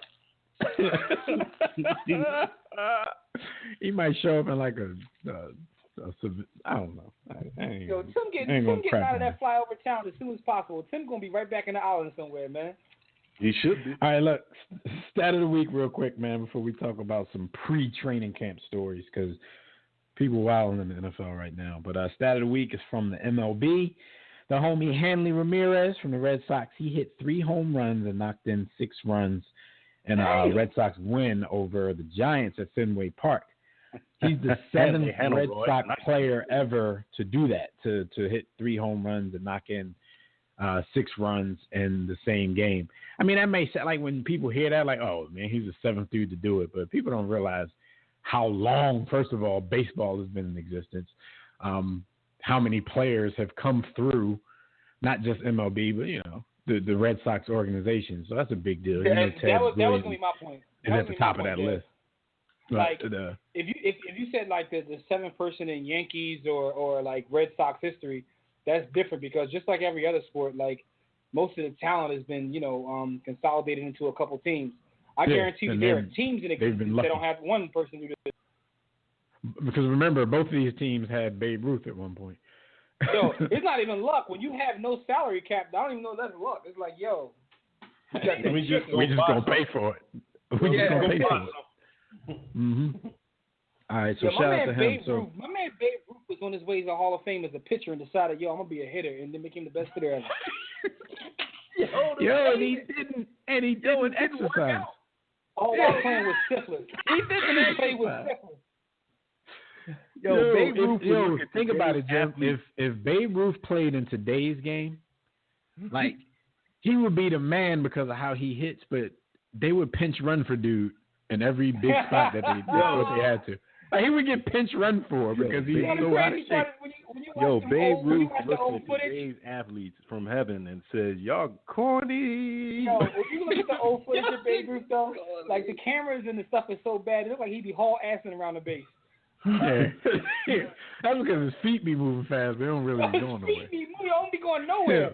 His feet be You know, the camera, he y'all looking like ever seen somebody who he looked like he in a hands Three Stooges move film fast, or something. but The they way not they be running moving. fast? Huh? Yo, his feet Y'all ever move seen fast like somebody Chun-Li who on like, Street Fighter. yo, their feet be moving fast and it looks like they're running fast, but they're not. Yeah, the Like Three besides Stooges. Babe, like- Like every episode. Babe Ruth looked like he balled with the Stooges. All right, man. Before we get into NFL stuff, man, y'all can check out our website, warroomsports.com, to call in and speak with us about anything that's going on with your team prior to NFL training camp. Y'all can dial the Digital Extreme Tech hotline at 323-410-0012. Press 1 when prompted. But look, if you're listening from your phone, just make sure you press 1 if you want to talk. Hey, what's going on, everybody? This is JR from JR Sport Brief, and you are listening to The War Room on the War Room Sports Podcast Network. If you didn't know that, there's something wrong with you. Shout out to JR. Shout out to JR, man. Yo, we gotta talk about this training camp though. We got a call on the line. Let's get the call in real quick, and then we can jump right into this training camp talk. I think this is this AKA on the line? That's the homie, AKA. Yo, what's good, man? It's your boy Big Rob, Known man, as. AKA, yo, similar to Thriller Manila, AKA, I love Cali in summertime, AKA, you got that Ace out, you want that old thing back, AKA, what's good? What's going What's on, good? What you want to talk about, Rob? What's good, man? What's on your mind, good brother? Well, what's on my mind, man? They got the Republican. How you gonna put the Republican and Democrat convention on Comic-Con weekend, man? Yo, man, we skipped on that, you know what I mean? Really though, on a real. Have you been watching the Republican National Convention at all? I watched some. Well, like a quote from Jimmy. You know what I'm saying? The blueprint. Say no. Do get both my social media online, and Okay. I do see some conversations. It's I have to say I will salute Donald Trump. You have surpassed one of the biggest Klan rallies I've ever seen. One of the biggest white supremacist rallies since the neo-Nazi in 1930s. You know what I'm saying? You know, I'm sure that the Jewish folks was looking down on us from heaven, and be like, "Yo, man, they got worse than we had it." You know what I'm saying? But anyways, They ain't gonna say that. But listen though, Rob, my only question to you is, what do you think of Ivanka Trump? Oh, man, From the I don't back want of to the say point. all xenophobic things, man, about foreigners from Europe, but you pick the right mail order bride. That's all I gotta say. Pick the right mail order bride. You know what I'm saying? Read the package. Nah, he's not talking about I'm Melania. talking about his wife. He's talking about his I'm daughter. not talking about Melania. I'm talking about his daughter, Ivanka. Have you seen Ivanka Trump? His daughter? Have you seen her? His daughter? Nah, I didn't hear about his daughter. I heard about his wife in the speech, but. Oh, all right, never mind. So that went right over your head. Then don't even worry about that, man. Look, when we get off of here, look up Donald Trump's daughter, man. That's all I want you to do, man. Oh, yeah. Speaking of what Dad said about, real quick, because I want to get back to the race thing y'all had before about the Black Unity. But speaking of Tim Duncan and Kevin Garnett, I'd rather have Tim Duncan than KG, because through his later years, I mean, for crying out loud, and I always say this, in the Clippers and Spurs series, Tim Duncan baptized Blake Griffin. So you're missing the point. You're I- missing the point, though. That was the question Jimmy asked us.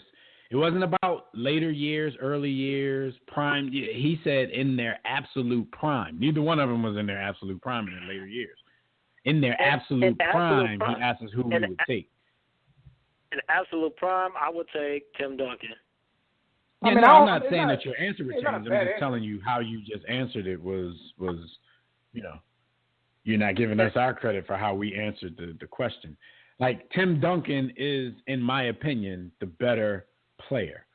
But if you talk about both of them being at their very best and who would I want on my team, I would probably take KG. That was the question. I mean, this could be for a game, a series, or whatever, but go ahead. I mean, it's KG. I mean, what comes to guys like that? It just depends your favorite flavor. Some people like, cookie dough. Some people like butter pecan. You know what I'm saying? Both are good, right. but, There's no wrong it's a answer. preference. There's no wrong answer at all. Yeah. I'm watching this video Jimmy sent. All right, before we get you out of here, Rob, what do you want to say about that race conversation, though, homie? I love basketball. When it comes to unity, it's hard to. I sent it. My bad. Good looking up. Echo. It's like because it's like Beyonce said, it's hard to have a unity discussion about African Americans because first, we have to identify what the continent of Africa, and most African Americans are black and not African. You know what I'm saying? They want to, and you have to understand we're dealing with colonial oppression that we grew up against. It takes years and years of internal reprogramming. You know what I'm saying? Even when I got older, my youth, when I got older, I didn't know the value of being, with my African identity until African folks started coming up to me and asking me if I'm Somalian.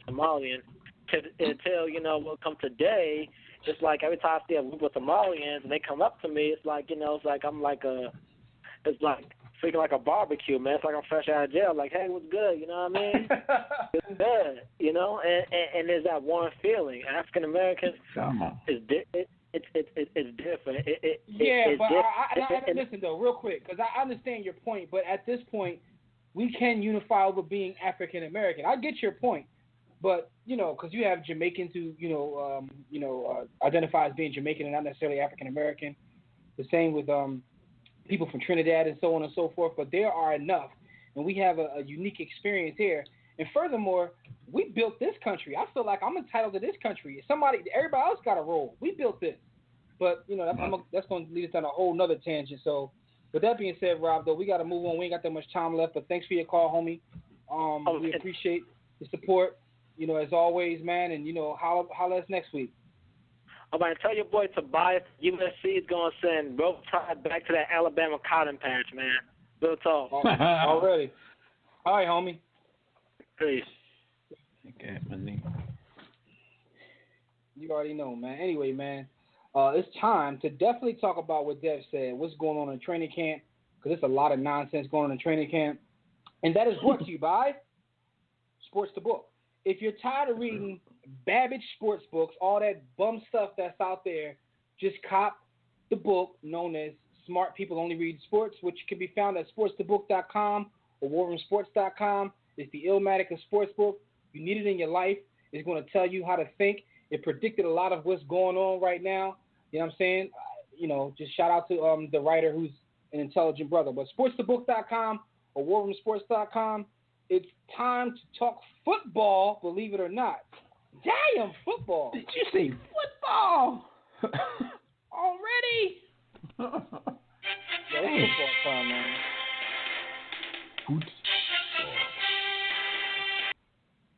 Listen, man, football, we're going to talk football as much as we can because the bottom line is we don't know how much longer we're going to have football because CTE is like making everybody say FOH. Yeah, you like how I play with them acronyms right there, bars. But CTE fair claims another one. The Ravens offensive tackle Eugene Monroe, he retires at age 29 because he recognizes what CTE is going on, so he decided to do this right here. Tell the truth. Tell the truth. Tell the truth. So, guys, how much longer we got? We got 10 years or 20 years left? I still 30. say 20. 30, I still say about 20. But no, yeah, this is, a lot of guys, even the guys who aren't blatantly just coming out saying this is why I'm retiring, like you hear that in some of their speech.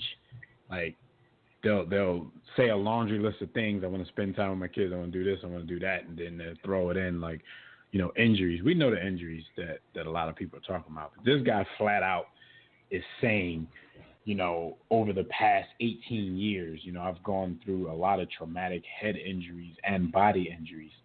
And he wrote a letter, if anybody wants to see it, on the Players Tribune. I like the Players Tribune. It kind of empowers players. Shout out to Derek Jeter. They can go out there and get something off their chest. They just call the Players Tribune and just write their own letter, control their own narrative, and don't let the media just run with their stories. But Yeah, I mean, he was throughout his career, he was an advocate for medical marijuana being legal in the league. We don't know what's going to happen in the future, but I mean, we can see since he's retiring now, 29, like that plight failed for now.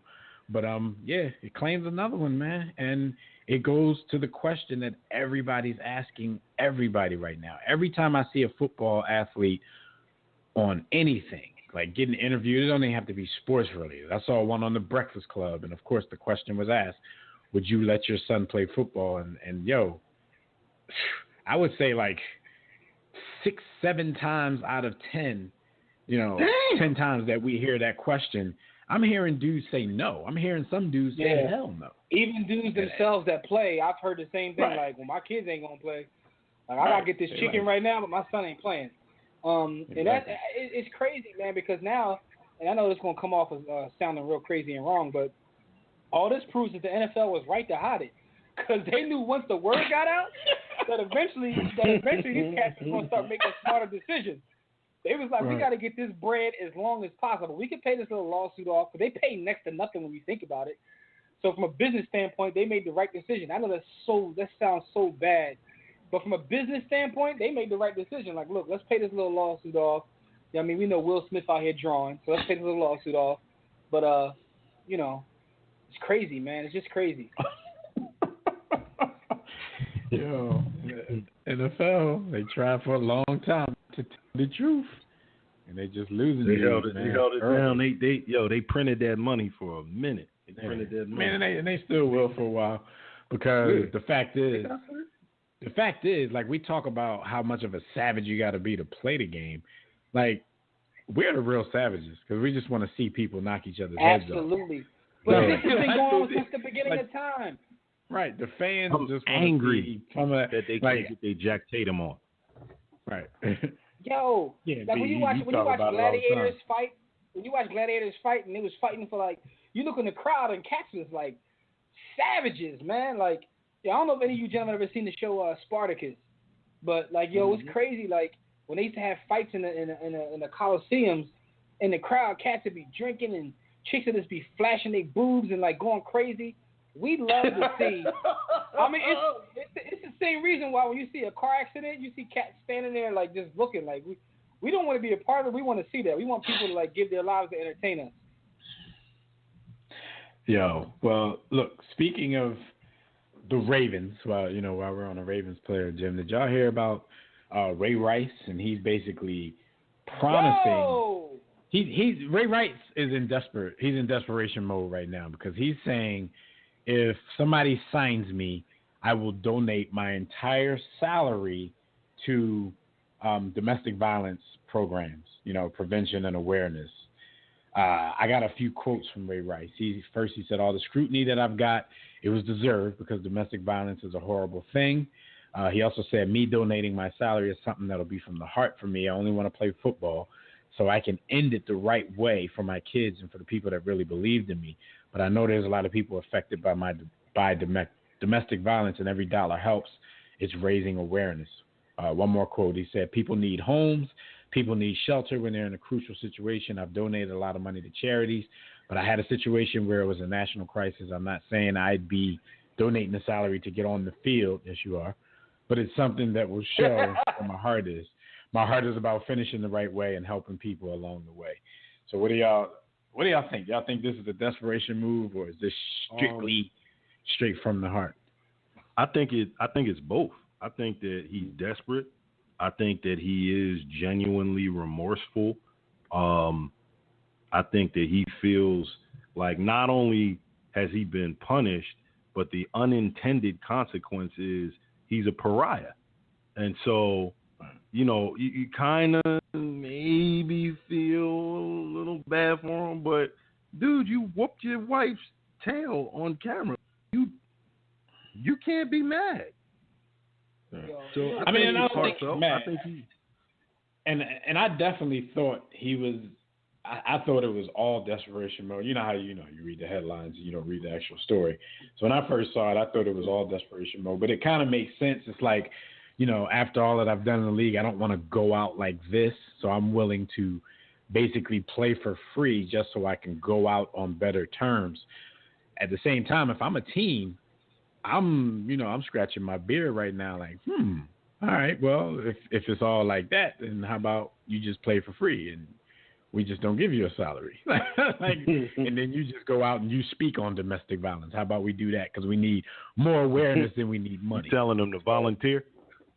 So how about you just play for free? We don't have to put anything on the books, and we get ourselves a former All-Pro running back. That's how I would be thinking with my business cap. But yeah, it's an interesting situation, man. I mean, Ray Rice, I would still say he's in desperation mode, but he's desperate to probably change the narrative a little bit, which may never get changed, at least his social narrative. But he's also, I guess, thinking about the fact that the last time we did see him on the field, he was looking kind of like a shell of himself anyway. Washed up, flabby, and sick.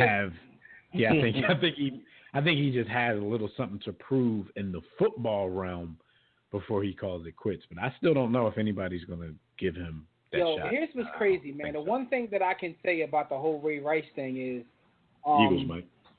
I just hope that a lot of these younger football players will learn from this, man, because he got caught in a little, he got caught doing what he did, acting off emotion. She pissed him off, and women have the ability to piss us off, and we all know that. But, it's how you control your emotions, man. Like, you have to control your emotional response, man. It's one of the 48 laws of power, by the way, man. Shout out to Robert Greene. But you have to master your emotions, man, because that one decision changes his legacy, how we see him, everything about it. When Ray Rice comes up, he's associated with that one moment, which is probably the lowest moment in his life. I mean, probably other than the other times he was beating their ass. But I'm just saying. We're not going to talk about how good he was on the field. That doesn't matter, man. That doesn't matter. We're going to talk about that left uppercut and. I mean, look at OJ, right? Like, we've been seeing a lot of explosion of the OJ, right? And the crazy part is, it's never. OJ was literally probably top 5 of all time playing running back. He was an amazing running back. That doesn't even matter no more, man. Yeah, my point is, his name don't come up in the list anymore. Not at all. And we're that's just even conditioned. That's even mentioned in Sports the Book. But that's either here nor there. What I'm saying is this, though. I know that he was top 5 in laying the murder game too, though. Yo, shout out to Rick Roof, who's probably number 1. But listen, though. Shout out to Wayne Perry. Yo, what's he got to do with it? Anyway, all I want to say is that, in the words of Tupac Shakur, my man was washed up, flabby, and sick, looking terrible before all this. So I get kind of what he's saying, but it's still kind of desperate. I mean, I don't know, man. He probably should just fade into obscurity if he's financially sound, and he must be because he don't even want to get paid. Faded to Bolivian. Yeah, in the words of Mike Tyson, man, just fade to Bolivian, man. Wherever Bolivian is. The funny thing about, and I'm going off on the real tangent. I was about to say, the thing about Mike Tyson and that quote, that's the only time Mike Tyson used a word wrong. Yo, Mike, he usually say something and you think is wrong, and then you look the word up like, damn, he used that right. But what the hell is Bolivian? I think he meant Oblivion. Oblivion. Yeah, he definitely meant Oblivion, man. But, there's a lot going on in football, man. Shout out to all our Buccaneers fans, because believe it or not, people, we have a lot of Buccaneers fans that listen to our show. Specifically, Tobias and DJ Willie G. I didn't know the Buccaneers had that many fans, man. But shout out to Buccaneers fans. Whatever they say. The word coming out of their camp is like Jameis Winston is like on his game. He's already lost 20 pounds in the off season. He's been making us a lot. Working with Tim Grover, and Tim Grover is the Follow one. Ramadan. Tim Grover, usually plucks athletes off the coon train, but specifically his most famous athlete. But Jameis. He had Mike, Kobe, and Dwayne Wade. That's like 2.5. That's like 2.5 off the train. But But with that being said, just 2 coons in the LG.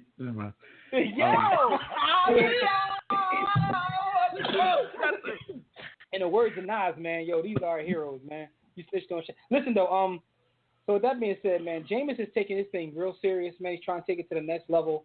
I know the Buccaneers fans were excited to hear this because a lot of times when you get to this level, it's about your work ethic, as B. Austin brought up earlier. So, what do you think about this news? I respect him for it. because Jameis, I already think, he's more of a cerebral quarterback than, anybody would want to give him credit for at this point in his career. So a lot of it with him was, okay, you already got the football mind from all accounts. Get your body together. Get in shape so you can last out there. For what that's worth. I don't know. He could really be a good one. Like, I don't want to just jump full on the bandwagon. Like, yeah, because he lost 20 pounds, he gonna be this and he gonna be that. I already thought he was gonna be good, but this could only help. You know what I'm saying? If he really has this commitment and it's not like a one-time thing. I'm gonna do this one time. Everybody gonna get stirred up and then I'll get complacent about it. If he doesn't go in that direction and this is going to be his work ethic, then I see big things in the future. Yo, yeah. With where the quarterback position is fading to, prospects with his level of talent and ability are far and few between. I've been kind of a little bit on the wagon since Florida State. Like I see big things in his future. He's cerebral. He's got a hand cannon. He can't run to save his life, but neither could the great Warren Moon. Top 5 dead or alive. I think we got us one. Listen, man, we've been at us one, man. I keep telling y'all, man, the Father, the Son, and the Holy Ghost, man. Listen, Jordan, Kobe, and AI, they ain't play for. No, man, we talking about Warren Moon, man, Aaron McNair, and this is the Holy Ghost right here, man. Got you. Yo, respect due. Respect. And shout out to Cam Newton. That's Elijah Muhammad. But anyway, with all that being said, false prophet. You know what, man? God bless you. God bless you, Echo Chamber, man. You know what I mean? I'm chill right now, man. Everywhere. I could just sign off now and just listen to the show. I see you still got a little Negro peeing in you, so I'm gonna let that chill. Anyway, with all that being said, man, I think I don't salute those that killed the brother Malcolm. I want to see this happen, man. Well, I mean, if you don't salute the government, I understand that because that's who killed them. They try to blame it on somebody, but that's them brothers work with the government. No, they didn't. They didn't. We can talk about this offline, man. You know what I'm saying? We can talk about this offline, man. But anyway, with all that being said, for those out there, you can follow Right to Know Request. Yeah, this ball gets soft about a minute, man. Kevin Durant showed off his new tattoo today. He has a giant tattoo on his leg of Tupac Shakur. Yo, the worst part about his tattoo is it's a tattoo of Tupac Shakur with a Wu-Tang symbol under it. I don't get the significance of that at all. So not only is it kind of weird, but it's kind of stupid. With that being said, it's difficult for me to get some man's face on my body somewhere. Difficult? Yeah. It's impossible. Yeah, it's impossible. There's no man I put on my face, including my father or grandfather. Not even the Honorable Marcus Messiah Garvey. There's no man I put on my face on my body, man. Let me tell y'all something, man. Like, you got Tupac the older I get, not a fitted, but we get into this sports thing, man. Yo, humanity disappoints the heck out of me, man. I thought dude was gonna be, he on the same level as the Banana Boat Boys. He might be lower because he's a coward. He might have joined them. That might be the whole point of this. I don't know, man, because I don't even know. I think Golden State starting their own thing over there, man. Like, I mean, they are in Golden State. Hey, well, listen though. The point I want to make about Jameis Winston is salute to him for that. Wait, Jimmy. So what you gonna saying is Durant gonna put a conga lean on his hair and start bleaching his skin? Never mind. Go ahead. Keep going. What I'm saying is this, man. Y'all Google, man. Due to the freedom of information, man, there's a lot of information out there, and you can read that and see that it wasn't them boys that killed Malcolm. It was them boys that killed Malcolm. And what does that have to do with anything? I don't know. But let's move on though, because Barry Sanders he celebrated his 48th birthday this week, so people have been all on his schlong. Greatest ever. He's amongst he sits at the table of gods to me. I don't think he's the greatest. I know everybody else does but me, but that's neither here nor there. Who was your favorite running back? Who's the best running back? Don't. In my personal opinion, if you say Emmett, then everything you ever stood for is a lie. Damn, I wasn't even gonna say Emmett, man. Like, damn, dog. He just went on you, like. You know what I mean? Like, you know what I'm saying? Like, you know, like, damn, where the hell did that stuff come from? No, anyway, I'm just man, making sure, man. All I'm saying, you want to know who my favorite running back is? Probably Boobie Miles. But if not Boobie Miles, I would say Walter Payton is the best running back I've ever seen. Respectable. Yeah. But anyway, with all that being said, shout out to Barry Sanders. You know, but the one story I gotta ask you guys about is Odell Beckham still going at Josh Norman, man? Jimmy ain't doing nothing up in that G-Tough. Yeah. I'm definitely not. Odell Beckham corny. That's all we need is Odell Beckham corny. Okay, so you team Josh Norman. Yeah, I'm because he down with basically his whole saying setup. that Josh Norman only signed with Washington to stay relevant so he can get 2 games a year against him. Yeah, all that. So, yeah. I think both, you know, he coming at Josh like that, but, you know, you're probably a little corny for still talking about this. Like, you're in an interview with GQ magazine. Why are you talking about Josh Norman? But then you're making him look like the simp. Well, you're trying to make him sound like the simp, but you're the one that's talking about him. So, yeah, it's kind of crazy, man. Like, I just don't want to see it to, like, on one hand, I like the trash talk because we talk about how lesbian these athletes are these days and everybody's friends and want to shake hands and all that. So I like the trash talk, but it's just like not from these two because it's just not like it's just I don't mind. Like, I don't mind if their rivalry is like clearly evident when they get on the field or days leading up to the game. They got something to say about each other. But, like, you're at GQ talking about how he's doing something that concerns you to stay relevant, but you're talking about him to a magazine. Like, like he hadn't said anything about you. So it's true, man. It's kind of weird to see him talking that way. But hey, Echo Chamber, I got a question for you, Echo Chamber. I'm looking at Jerry Falwell, who's speaking at the RNC right now. Yes. And he said, and I quote, Donald Trump is America's blue-collar billionaire, end quote. How's that even possible? $2 million. Yo, he called him a blue-collar billionaire. But he's a trust fund baby, though. Yo. $2 million head start back when, you know what $2 million is worth these days? Yo. That $2 million. I can't. I don't understand. That's all I want to ask you, man. Like, anyway, man. But back to football, back to man. the Barry Sanders thing, Jim. Yeah, Dev, you never gave your opinion on Barry Sanders. Yeah, back to the Barry Sanders thing. First, Skyview in the chat room, he said Wilbur Montgomery never gets mentioned in the best running back arguments. That cat was a true. And nor should he. Wow. I'm about to say, I love Wilbur Montgomery, and you know I'm a diehard Eagles fan.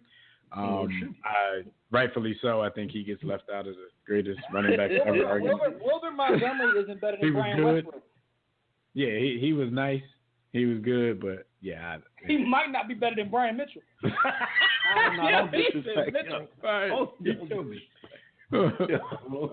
Wilbur was nice, but yeah, I'm not gonna put him in a conversation where I'm talking Barry and those guys. No.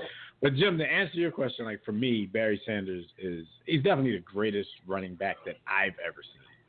You know what I'm saying? I wasn't around for Jim Brown. Shout out to Jim Brown. So there's always that, that comparison or somebody tell you, you crazy, Jim Brown is the best, no question. Easy.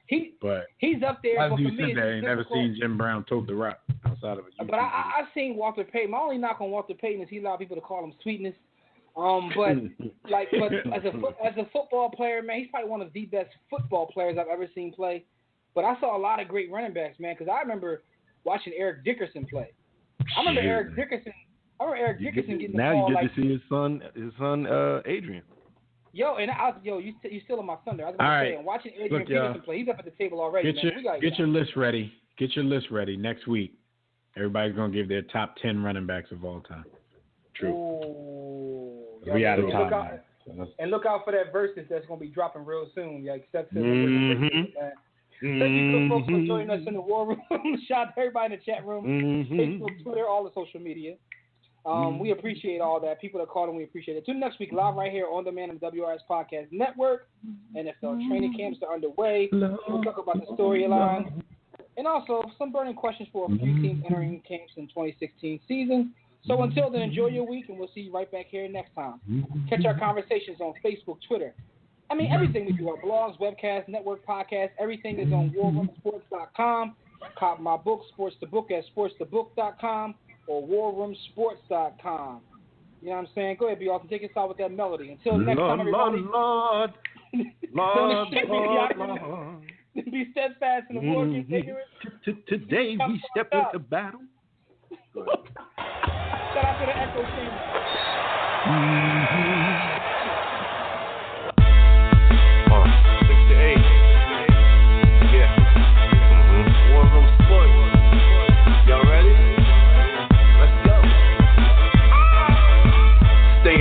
Jimmy, know the blueprint. Every Thursday, 6 to 8, they do this. Shout out to Dev, PJ, B. Austin, Bay on replay. WarRoomSports.com. Get that mobile app. If not, dial 323-140012. They be going and you sensitive, then oh well. Physical podcast, let's talk sports. Showtime like magic in the block push. Listen live, push one to join in. Rip your team or listen for your enjoyment. Hip hop scholars, pit stop and knowledge. Should be in sports credits, I ain't talking college. 5 guys, no beef though. Corporate secret, but the streets know. Belafonte, I got a G flow. KC, royalty, I'm in beast mode. 2 hours, get your game up. Who's the best in sportscast? You better name us. War Room Sports. Yeah, you know, Jimmy, Dev, TJ, Jack Bay, Lee Austin. I'm shot. Up and coming on the beat.